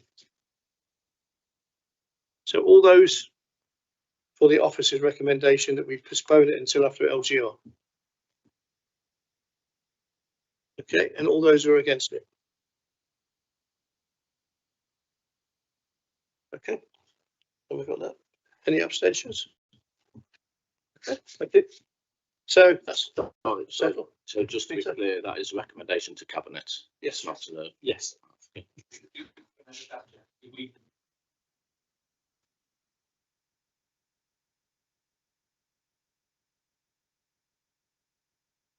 No, because the office is recommended it's delayed until what it says on the board. No, The relief. we have decided.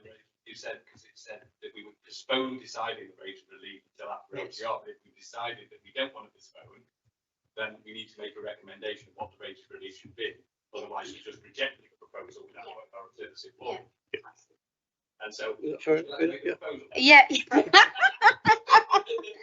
Yeah, no, that's fine.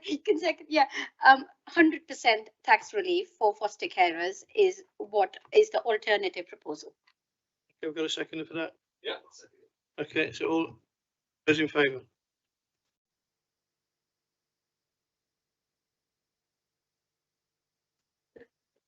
All those against?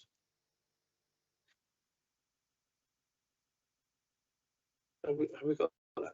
Yeah. It's got it. Yeah. Okay, so recommendation for percent. Okay.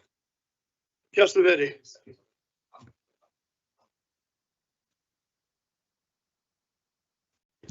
You're free to go. Who's abstaining? Councillor Mason, did you abstain? No. Okay. So we're moving on now to the next item on the agenda, Article 5, Item 5. Only 2 against. Yeah. Can you get to it? So Item 5 on the agenda is Article 4.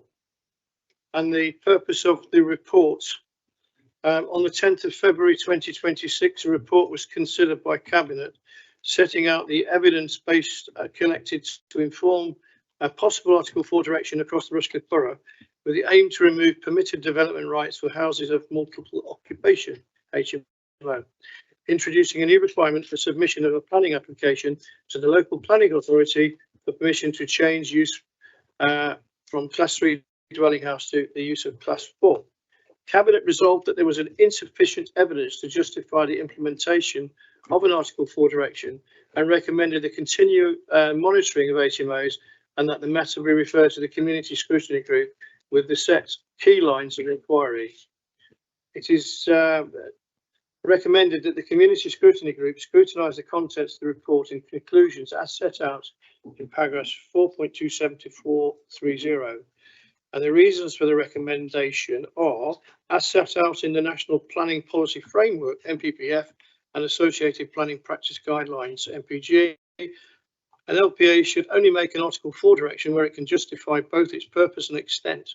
Use of Article 4 direction should be limited to the smallest geographical area possible and situations where it is necessary to protect the local amenity or well-being of the area. LPAs must clearly identify the potential harm the direction is intended to address, and following further investigative work, there is currently insufficient evidence to support the implementation of an Article 4 direction covering the entire borough, given the known numbers and distribution of HMOs in Appendix 1. And West Bridgford has a greater number of HMO properties than any other settlement within Rushcliffe Borough in Appendix 2. However, there is limited data to evidence amenity impact directly resulting from HMOs. And since 2024, service requests relating to HMOs have been received by Council from 14 complainants. One complainant made 271 complaints regarding one property, which were investigated and found to be unsubstantiated. NCC has indicated that there are insignificant numbers of survey requests relating to parking, which are directly attributed to HMOs within Rushcliffe Borough, and a significant number of service areas requests relating to parking received by NCC within the West Bridgford area are due to sporting events. And finally, requests that the matter is referred to the Community Scrutiny Group at the July 26th meeting tonight to scrutinise the following key lines of inquiry.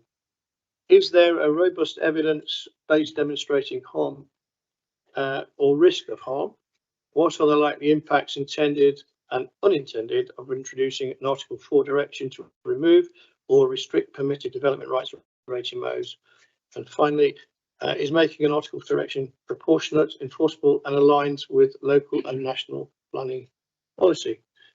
And Shazza is going to talk to us about this.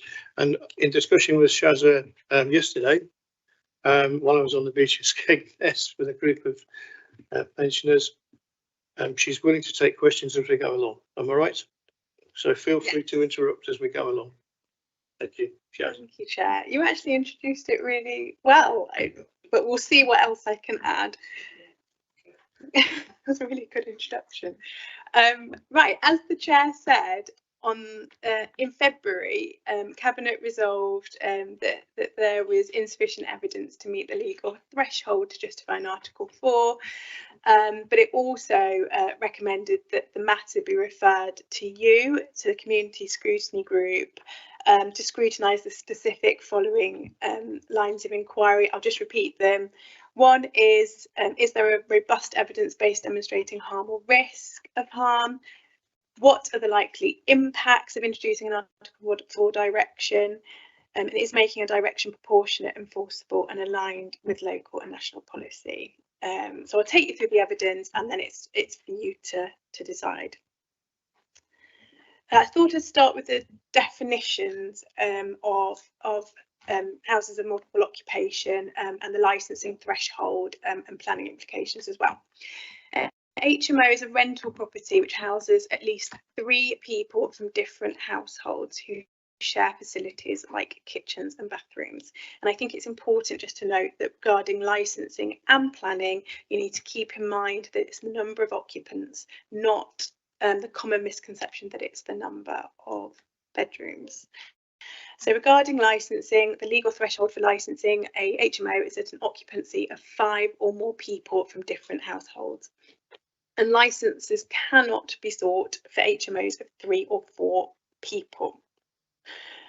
Planning threshold is different, so it can be confusing, but planning permission for HMOs is currently needed in the following circumstances: to create a large HMO, so that's 7+ occupants, requires planning permission. The other scenario is if a property falls within an Article 4 area, then planning permission is required for 3 to 6 people. Move on. Yes. The definition of an Article 4 direction is a direction made pursuant to Article 4 of the Town and Country Planning Order, which enables the Secretary of State or a local planning authority such as Rushcliffe to withdraw specific permitted development rights across a defined area. I think it's important for you and any public listening to understand that in removing the specific permitted development rights, an Article 4, it doesn't automatically prevent the type of development, but instead it just triggers the requirement for a planning application.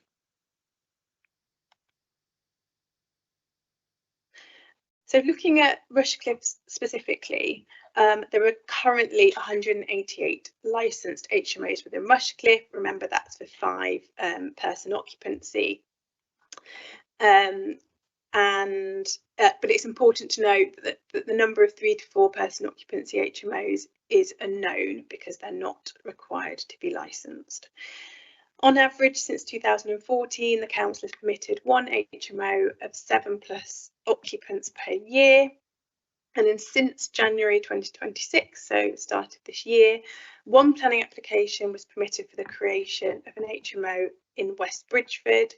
But it's also important to note that 2 applications were permitted for the conversion of existing HMOs to apartments. And that's also within West Bridgford. The council did instruct a private company just to try and gauge how many other HMOs are within the borough that fall under the licensing threshold.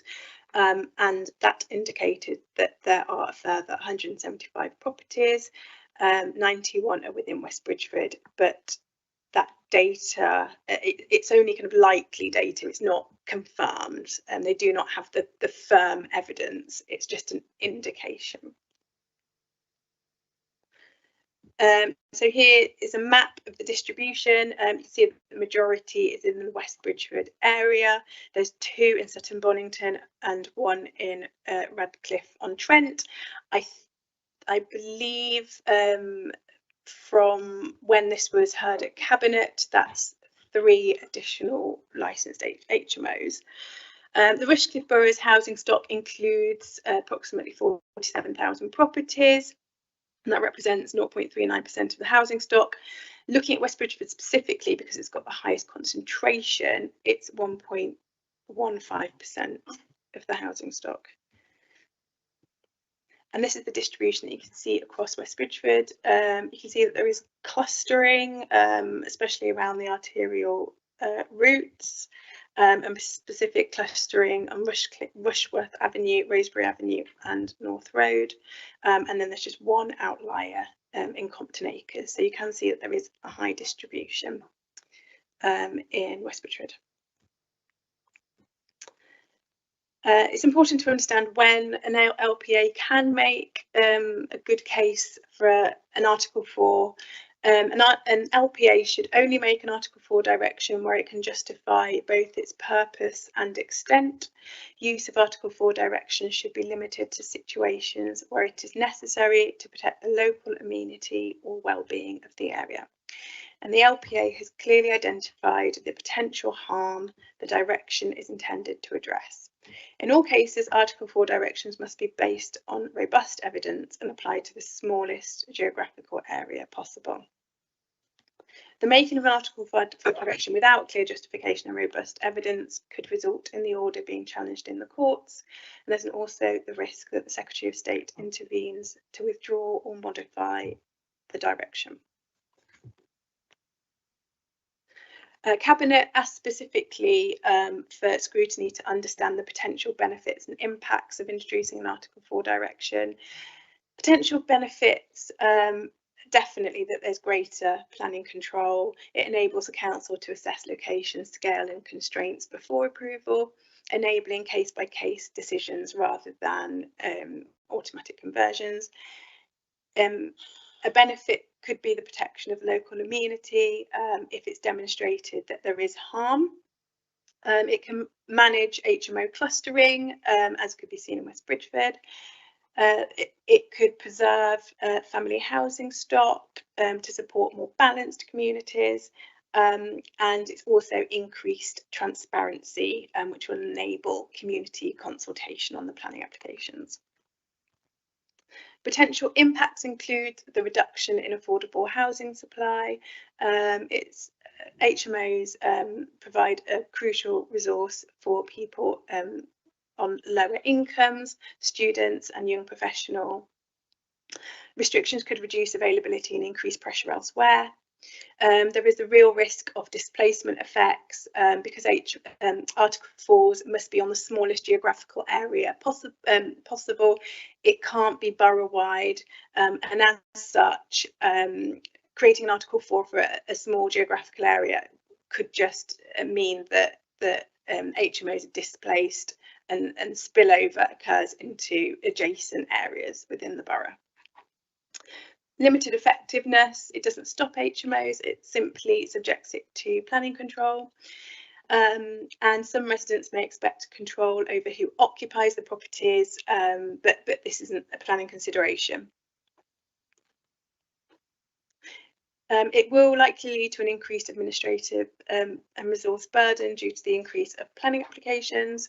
There's a risk of compensation liability, a reliant shift from existing tools such as licensing and environmental legislation. We've got the Environment Act, and this risks diverting focus from more targeted approaches, such as the approaches used by the Environmental Health Team, and delayed development, uncertainty for landlords as well.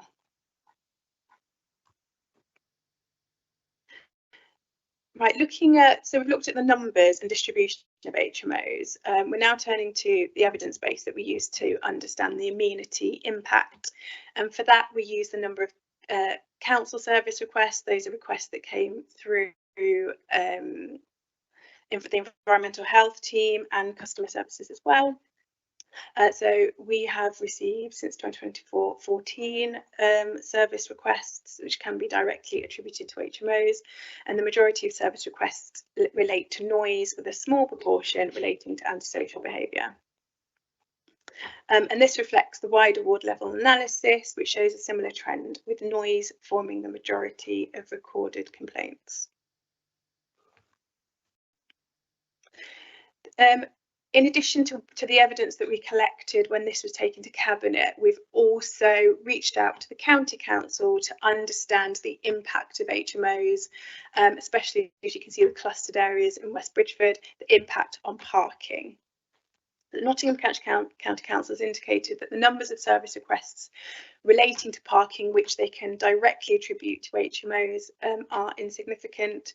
It's important to note that HMOs require one parking space per bedroom, so it could potentially be a large volume of cars, and therefore it does have the potential to negatively impact streets with parking schemes which are nearing at or over capacity.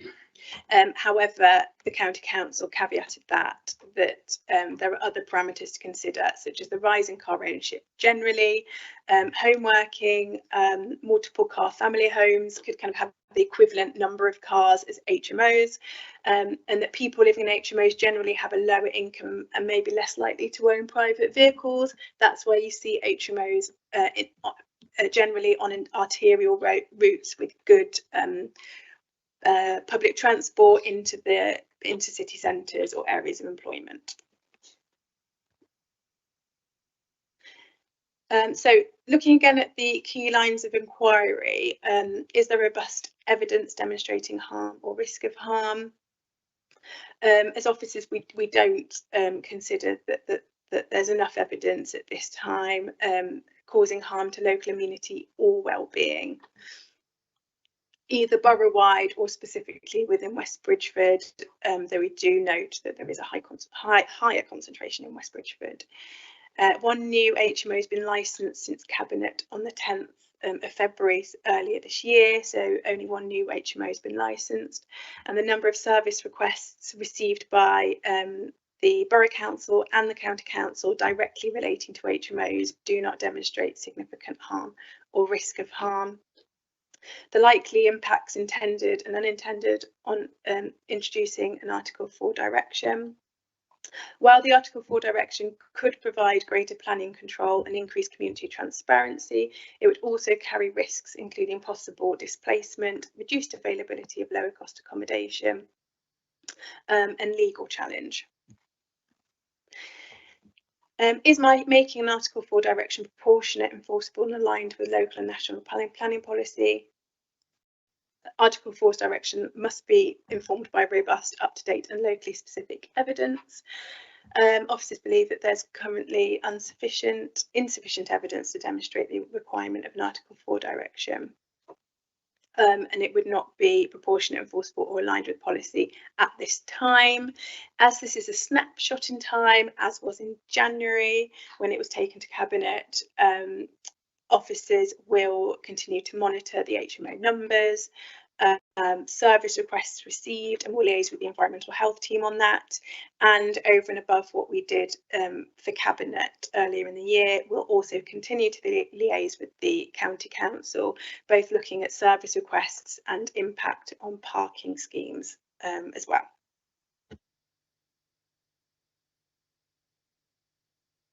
Thank you, Sharon.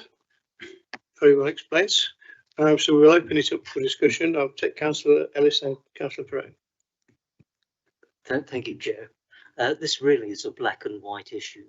We are in no position whatsoever to apply for Article 4, and if we did, we'd fail. I don't think it's debatable. Thank you. Thank you.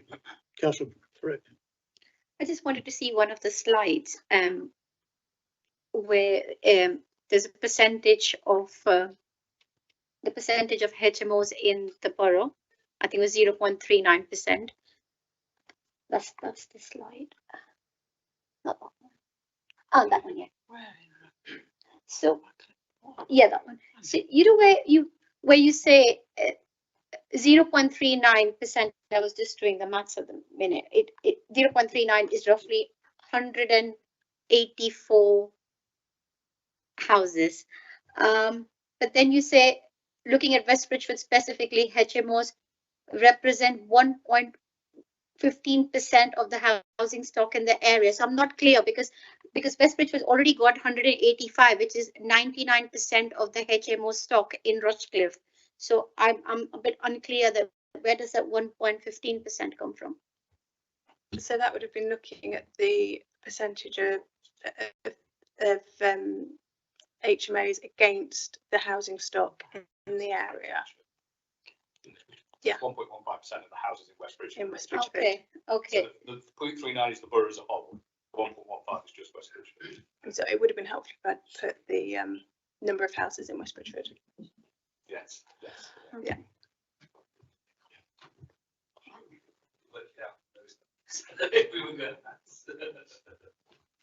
Councillor Matthews. Thank you. Just a couple of questions, if I may. We had Serco come to present to us some time ago about some of their houses of multiple occupation, who were rather evasive about the number of complaints that they had because the residents locally had all been advised to complain direct to them as the HMO provider. And I think a number of us asked questions of them and the officers that were present in terms of the number of complaints there. And I believe they said there was something like about 270. What would, and I get what you're saying, that we're saying there's been 14. I think a lot of those were about one or two houses specifically that were run by Serco, so they were classed as a single complaint rather than the numerical number itself. So my question is, if you're saying that there isn't the base for the evidence for realistically saying we shouldn't have an article 4 in place. And you like evidence. Yeah, exactly. But what evidence? What would be classed as evidence? So what would we need to show in order to apply an article 4? I'm not clear on what that evidence is, and whether it's a numerical value, whether it's a number of particular properties, or how that would be deemed to be sufficient. So I just want some clarity about how we quantify what is sufficient for evidence, because you know, some of the evidence we heard from Serco tended to believe that there was quite a lot of evidence about certain properties, and if we are taking that a lot of evidence into account, can we then put an article? Would that justify an article 4 in a much smaller defined area? So rather than a wider borough, I get what you're saying, but I want that clarity and the evidence before I can properly decide whether we have the evidence or not. Thank you. Shazza? No, there are no set triggers. It's for the it's for the authority to justify and be able to evidence and you know, come to a decision themselves as to whether evidence is proportionate and robust. The regulations don't include triggers. The National Planning Policy Framework doesn't include triggers. It just simply says that the evidence has to be justified and robust. Just before I go back to yourself, Councillor Matthews, Jeff wants to make a comment. Yeah, I can make a comment in relation to the numbers of complaints in relation to HMOs from an environmental health perspective. Generally speaking, HMOs do not give rise to large numbers of complaints relating to noise and social behaviour. The 271 that's referred to in the report, I believe, probably relates to incidents rather than complaints. So that might be 1 or 2 people. So when someone makes a complaint to the local authority, what we will do is send them log sheets, or we will ask them to complete what we use a noise app, so people can use their phone to record they're being disturbed by something or other. So that 271, in my opinion, relates to the number of incidents, not the number of complaints. And then in relation to those incidents and complaints, environmental health will investigate those to establish a number of things, but primarily to establish whether or not the noise in this case amounts to a statutory nuisance under the Environmental Protection Act 1990. Given the nature of the types of disturbances, that you've got to make the time, the duration, the frequency and type of noise, and the volume of it. And in one example, you know, it might well be that if someone's playing loud music until 3 o'clock in the morning on a regular basis, that could be a noise nuisance. In all of the incidents that we're talking about, at no point has any of those come anywhere close to being a statutory nuisance. Notwithstanding, someone's made 270 or whatever it might be incidents, it has not, under a significant investigation, been justified as a statutory nuisance. Thanks, Jeff. Do you want to come back on that, Councillor Matthews? Yeah, thank you for that clarity. It's really helpful. I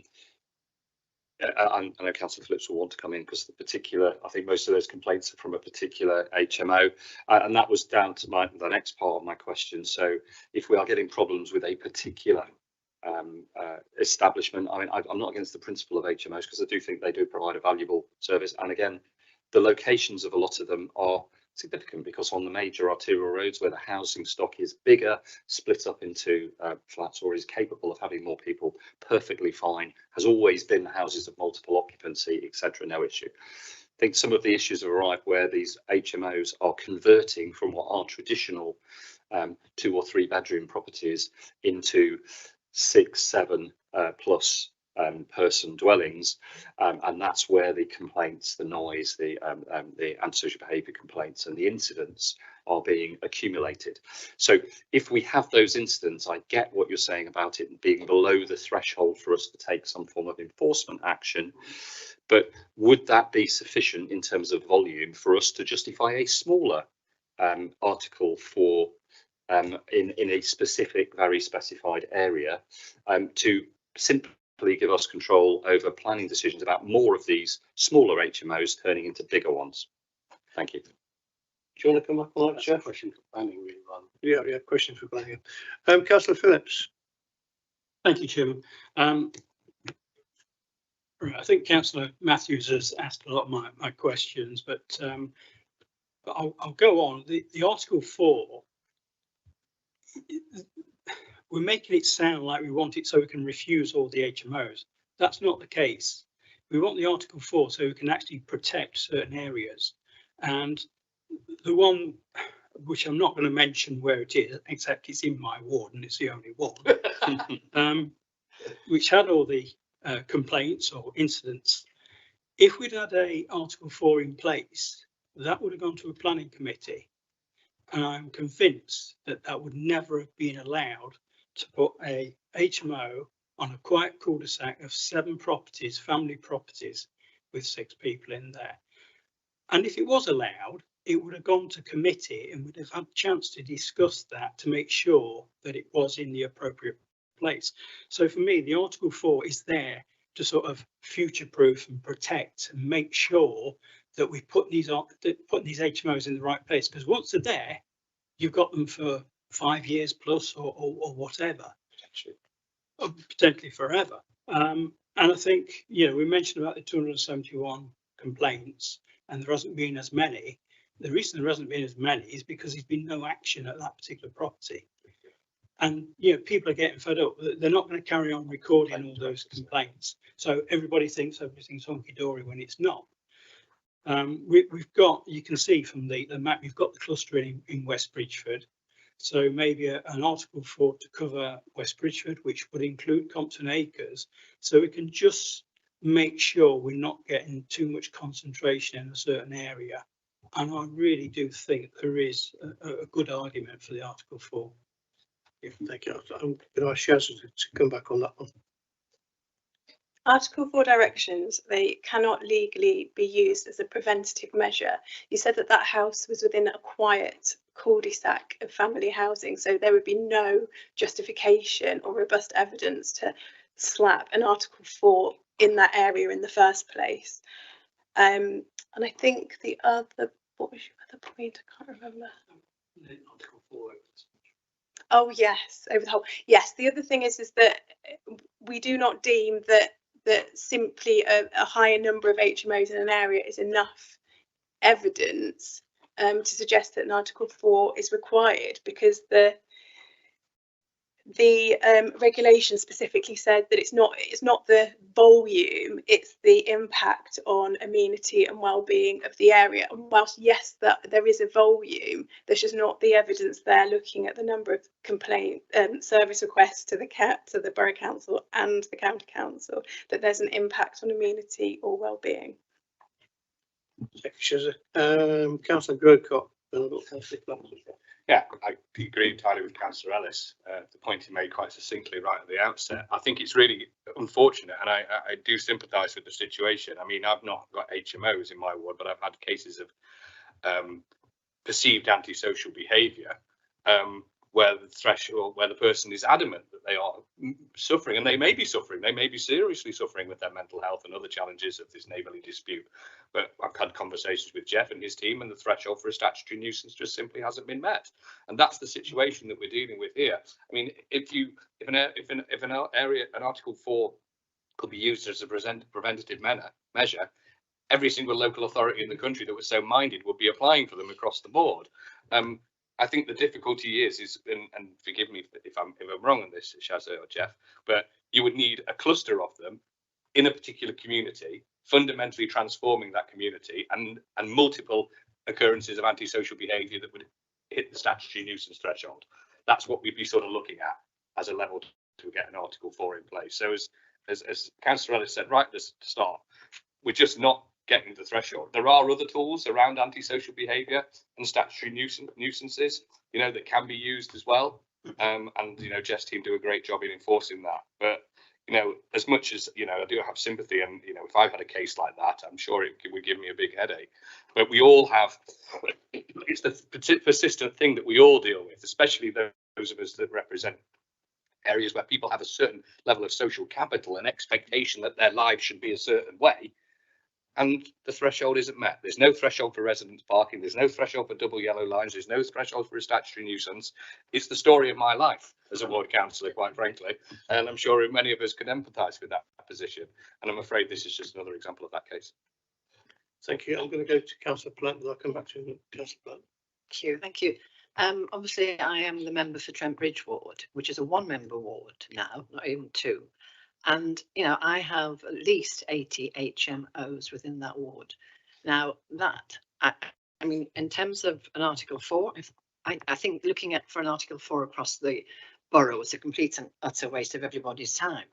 But I do think that in terms of Trent Bridge Ward, because it says in the national planning policy, doesn't it, that an LPA should only make an Article 4 direction where it can justify both its purpose and extent, and should be limited to the smallest possible geographical area. Now, again, on some streets in my ward, there are 6 to 8 HMOs. The report mentions streets that are mainly now HMOs. Now, that has changed the character of the area, and you cannot say it hasn't. Now, I'm not, and I'm quite aware that an Article 4 will not necessarily, and those are the HMOs that we know about. There's obviously the 3 to 4 ones that are completely unknown, and I know that they are there in my ward. Now, my point, again, in terms of evidence and complaints, I know from my residents that, you know, Westbridge has always had a huge proportion of students in the HMOs. The residents don't bother complaining to the council. They complain to the university when there's noise and antisocial behaviour. So sometimes you're not even getting the complaints because they know that the universities actually come in and say, if you don't behave, you're out. So they have a much more draconian view of the behaviour. But, you know, so that's by the by in terms of, because I'm surprised that there's so few, so little evidence and so few complaints.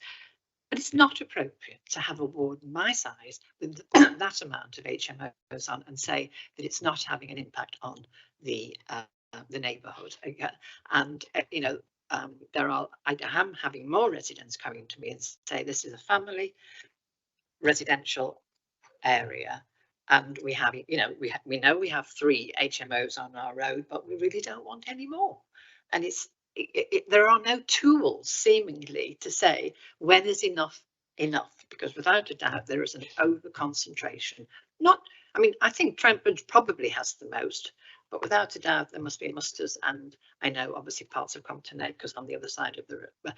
It has to be looked at like that. We can't just be saying, oh, you've got lots in Westbridge, we'd have a few more, it won't make any difference. That's not fair, it's not reasonable, and it's, you know, it's not appropriate. So we need to look at some form of to be able to do some planning, some plotting, and saying, oh, no. And I do know the other thing is, and this is a few, that obviously they haven't had planning permission. They should have had planning permission, but it's gone beyond 10 years and you can't do anything about it. And that's another issue, but perhaps not with this point. Thanks, Councillor Plant. Again, spoken from the heart with a lot of knowledge of the local area. That's what local councillors are spoken for. Councillor Perek, and then Councillor Matthews again. So a few questions and a few observations. So one of the questions I have is, at what concentration of HMOs would officers consider an area to be at risk of over concentration? Is there a fixed number? Because as we've heard from Councillor Plant, it does change the character of the area. As we've heard from Councillor Phillips, it has changed the concentration of that particular cul-de-sac. The second question I have is, the report identifies preservation of family housing stock as a potential benefit. How is the council currently monitoring the loss of family homes to smaller HMOs? What safeguards are in place to protect the long-term supply of family housing in areas where HMOs continue to grow, aka West Bridgeford? And also, is it possible that complaint numbers do not fully reflect resident concerns? Some may be going to the university, and sometimes residents may feel that reporting the issues won't necessarily lead to change. I acknowledge the concerns regarding evidence thresholds and proportionality, but I also believe there's a strong argument for considering an Article 4 direction, particularly West Bridgford, or which has got the highest concentration of HMOs in the borough, because it does not mean that right, we're going to ban all HMOs. It simply enables the council to assess proposals on a case by case basis and better manage the balance between family housing, affordable accommodation, and community sustainability. And planning should be about shaping places proactively and not waiting till problems become so significant that no intervention would work. So my view is that Article 4 is not about stopping development. It is about ensuring that development happens at the right place, at the right scale, and in a way that protects balanced and sustainable communities. Thank you, Councillor Perek. Councillor Matthews will bring you back in. Thank you. Just echo what Councillor Perek has just said. As I understood the responses to my initial questions, Shazza, you were saying that basically it's up to us, you know, whatever we consider is appropriate is the evidence to back up an Article 4. But then on the counterpoint, Jeff was saying, well, we might have had lots of incidents, but they haven't amounted to complaints, so that could be challengeable. So it was a bit of a contradictory, you can do it, but you might get challenged type position. So having said that, you know, Councillor Plant was very articulate about the issues and the changes it's made to her particular ward. There is changes in other wards where these, particularly the multiple HMOs, have changed the very nature of the micro areas that they are around. We look at the concentration. Can we just put up the slide again about the benefits, please, Shazza, because there was one slide that you had the benefits and one with the drawback. And actually, I think Councillor Perek has articulated most of those very well, and I was going to reiterate them, but I don't see that there is a problem. And I think as a council, we could justify an Article 4 on the area of West Bridgford because of the number that we have and the fact that the proliferation and the effects it's already having on various communities.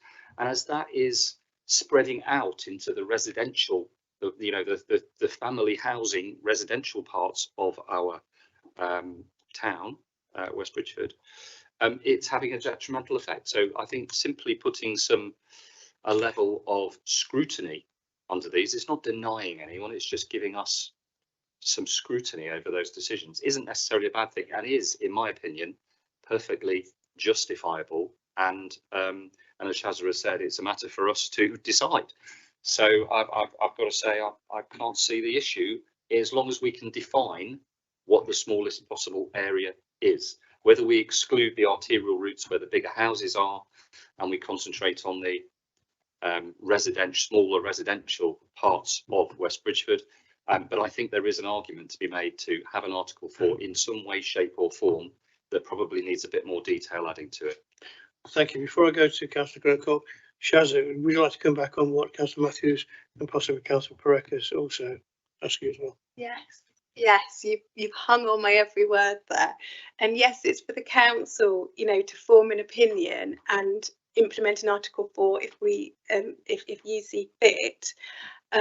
But that needs to be caveated that it could be open to challenge if you consider that it's acceptable to implement an Article 4 direction on the distribution and number of HMOs alone, then that will be open to challenge. And our legal advisors have said that would be open to challenge, which would be costly and could end up lead to reputational risk as well. Councillor Grocott. Yeah.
concerns of members here, or to convince them that if we did implement it, we'd be a serious risk, as you just articulated. I'll go to Shaz and then if Jeff wants to speak on it. Except I don't have any specific examples in front of me, but the examples that we have that I have seen have been within city centre areas, so places, I think, don't quote me, like Bolton, where they've had high concentrations and high numbers of complaints, service requests, including antisocial behaviour. So it's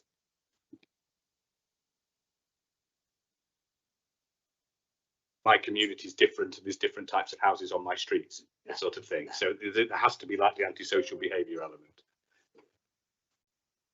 Okay, sorry. Councillor Billy. Thank you, Chair. Mine's a sort of a follow on from that.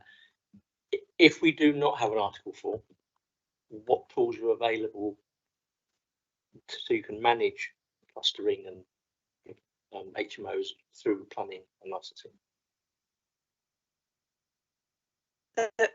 There aren't any tools through planning, but Jess can talk about environmental tools. Thank you. Councillor Mason, you have a question? Yes, it's a comment really, because I look in our link to corporate priorities, and if I look at quality of life and efficient services, part of the reason for not having it, Article 4, is that there would be an increase in planning applications, and we haven't got the money of facilities yet. Well, who knows what's going to happen in the future? But I sort of think, well, is that really a reason for not having Article 4? Is because, well, it's a bit difficult, you know, we've got. Is that really? But should we at least have a, you know, try and do something with Article 4, and due to insufficient evidence, and we've been talking about this, well, why haven't we got it? Well, it's because 3 and 4 HMOs don't need anything. Doesn't seem to need anything. Perhaps they should. And when I think back to days when, say, my son was a student and where he had to live, I think, oh my God, yes. Anyway, so really, I am just saying, is that a reason for not being able to do it? Because maybe we would get more planning applications, or not really. And I think when we, in the quality of life thing, concludes that there is insufficient evidence to meet the legal threshold to justify HMO Article 4 things, is that enough?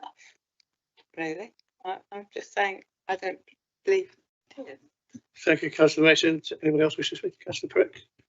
I just wanted, Charles, I know you've answered a lot of questions patiently, but I wanted the answer about the family stock, where you say the report identifies preservation of family housing stock as a potential benefit. So my question is, how's the council monitoring the loss of family homes to smaller HMOs, and what safeguards are in place to protect the long-term supply of family housing in areas where HMOs are continuing to grow, aka West Rushford? The council doesn't monitor the loss of family homes. The policy team does monitor the loss of housing, but that's generally not specific types of housing. They monitor the loss of housing to employment users, retail users, but not the loss of certain house types to other certain house types. Okay, I'll take a couple more speakers. Councillor Ellis first. Yeah. There seems to be a little bit of emotion about this debate, when actually it's quite clear that we would not meet the legal threshold. It's as simple as that. It's not whether that's a good or a bad place to be. It's just the fact of the matter. And the other thing which I find quite staggering when we're talking about gathering evidence is that every man and his dog expects the council to have the statistics, but there's not the resource for that. So on the face of it, we haven't got the evidence base, nor have we got the resource to get it. So it would be a complete waste of time to actually seek an Article 4 in. Thank you, Councillor. Councillor Groscourt. So, not resting on my laurels, I've done a quick little bit of research while the debate's been going on. There is a spatial component which is almost certainly mandatory to any one area, and it's 10 to 10, which is 10%, 10% to 20%. Now where that area is, you can draw your own boundaries. It couldn't be West Bridgeford with the statistics that have already been put up, because we're nowhere near 10%. We're at 1.15%, as you showed. So you would need to draw an area, and we couldn't be Compton Acres either, because you've got one out of it. But you would need to draw an area. It could potentially be Trent Bridge. It could potentially be a groups of streets in Trent Bridge. And you would need to draw an example of the social harm caused as well. It's not quite the same as a statutory nuisance level of threshold. You can have things like littering and other such things, but it could be number of complaints, and that's for the council to build the evidence base. But the first starting point is the council would need to draw a boundary of where it was applying this Article 4 in an area which had at the very least, and ideally 20%, 10% of HMOs. And so that's your threshold. That's your number. That's your first threshold. So Councillor Ellis is right. We're certainly not meeting the threshold for West Bridgeford, but it's arguable with enough evidence. And like you say, we don't have the data, so maybe it's incumbent upon ward councillors to try and get that data themselves. I know that's difficult with the support of officers, to try and show where the evidence does exist. So I think the West Bridgeford option, plainly, 99% of the HMOs in West Bridgeford. So yes, they're all in West Bridgeford, but it's about the percentage of houses, not the percentage of where the HMOs are. So we could have a 99% of 2, and it'd be 2 in West Bridgeford. There's 1.15 in West Bridgeford. Nowhere near the threshold to do it for West Bridgeford. You won't get it, as Councillor Ellis says. But there might be smaller areas where you could draw a boundary, where you could say, well, actually, within this, we have 10%, we have 20% of the houses that are now HMOs, and we need to look, and we can find an evidence of harm, and we could look at an Article 4 there. But I suppose at the moment, the key issue is the council hasn't collected the evidence, the officers haven't collected the evidence to give us that information of whether it's justifiable or not justifiable in certain wards, like Councillor Plants. It certainly wouldn't be justifiable in mine and many of the other wards across the borough. Thank you. We'll quickly go to Councillor Perec. Sorry, I'm going on and on.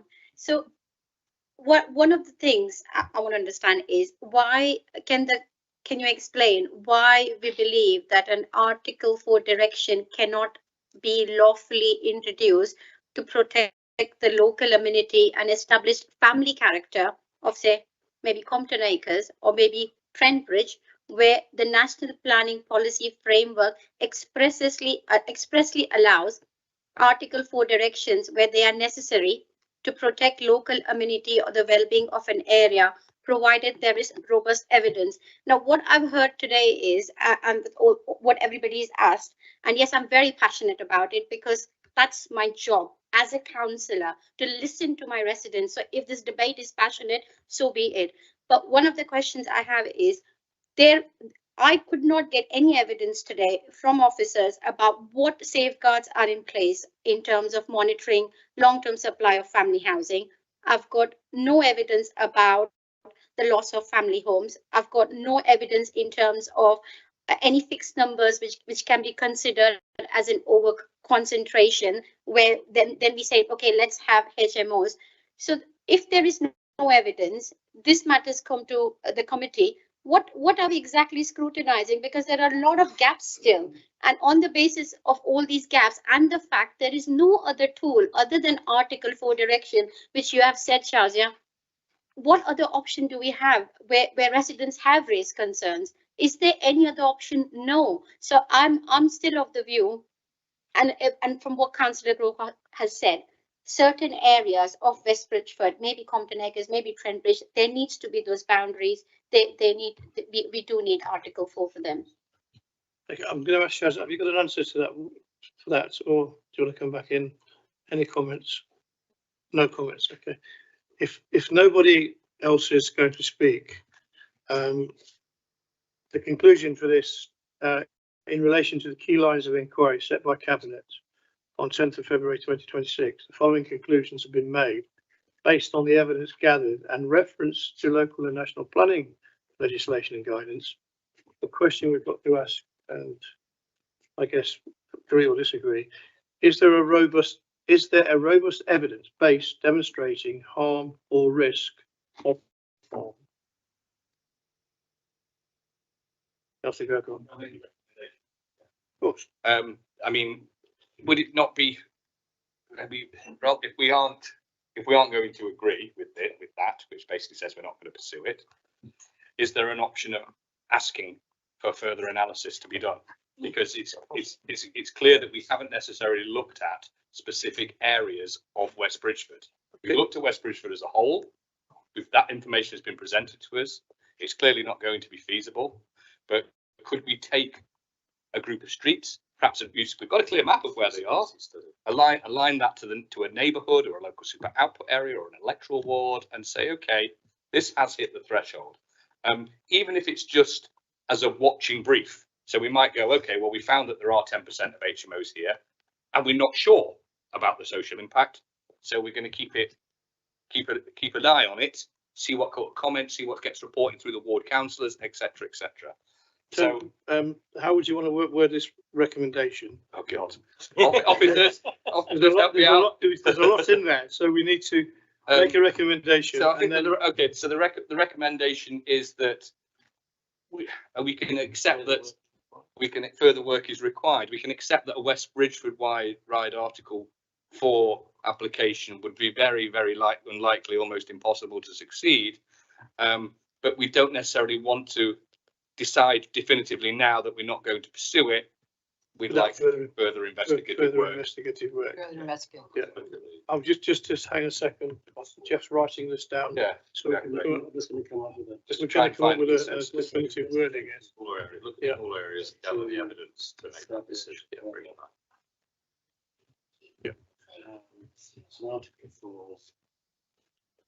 Jeff, I'll propose it. Yeah, we're just coming up with the correct word. Jeff. I'll ask Jeff to read it out, then we'll. Okay, so Jeff, you want to this is off the top of my head, so excuse me. So I'll look at Shaz to help me. So to undertake further investigative work to establish whether an Article 4 direction is justifiable in smaller conurbations within West Bridgford.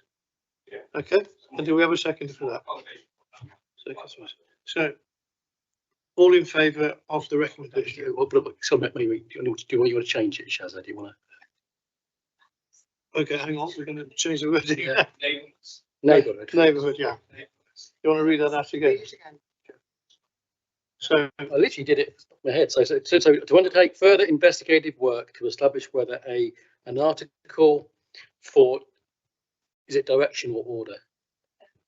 Direction is justifiable in neighbourhoods within West Bridgford. Within smaller neighbourhoods. 2 years ago.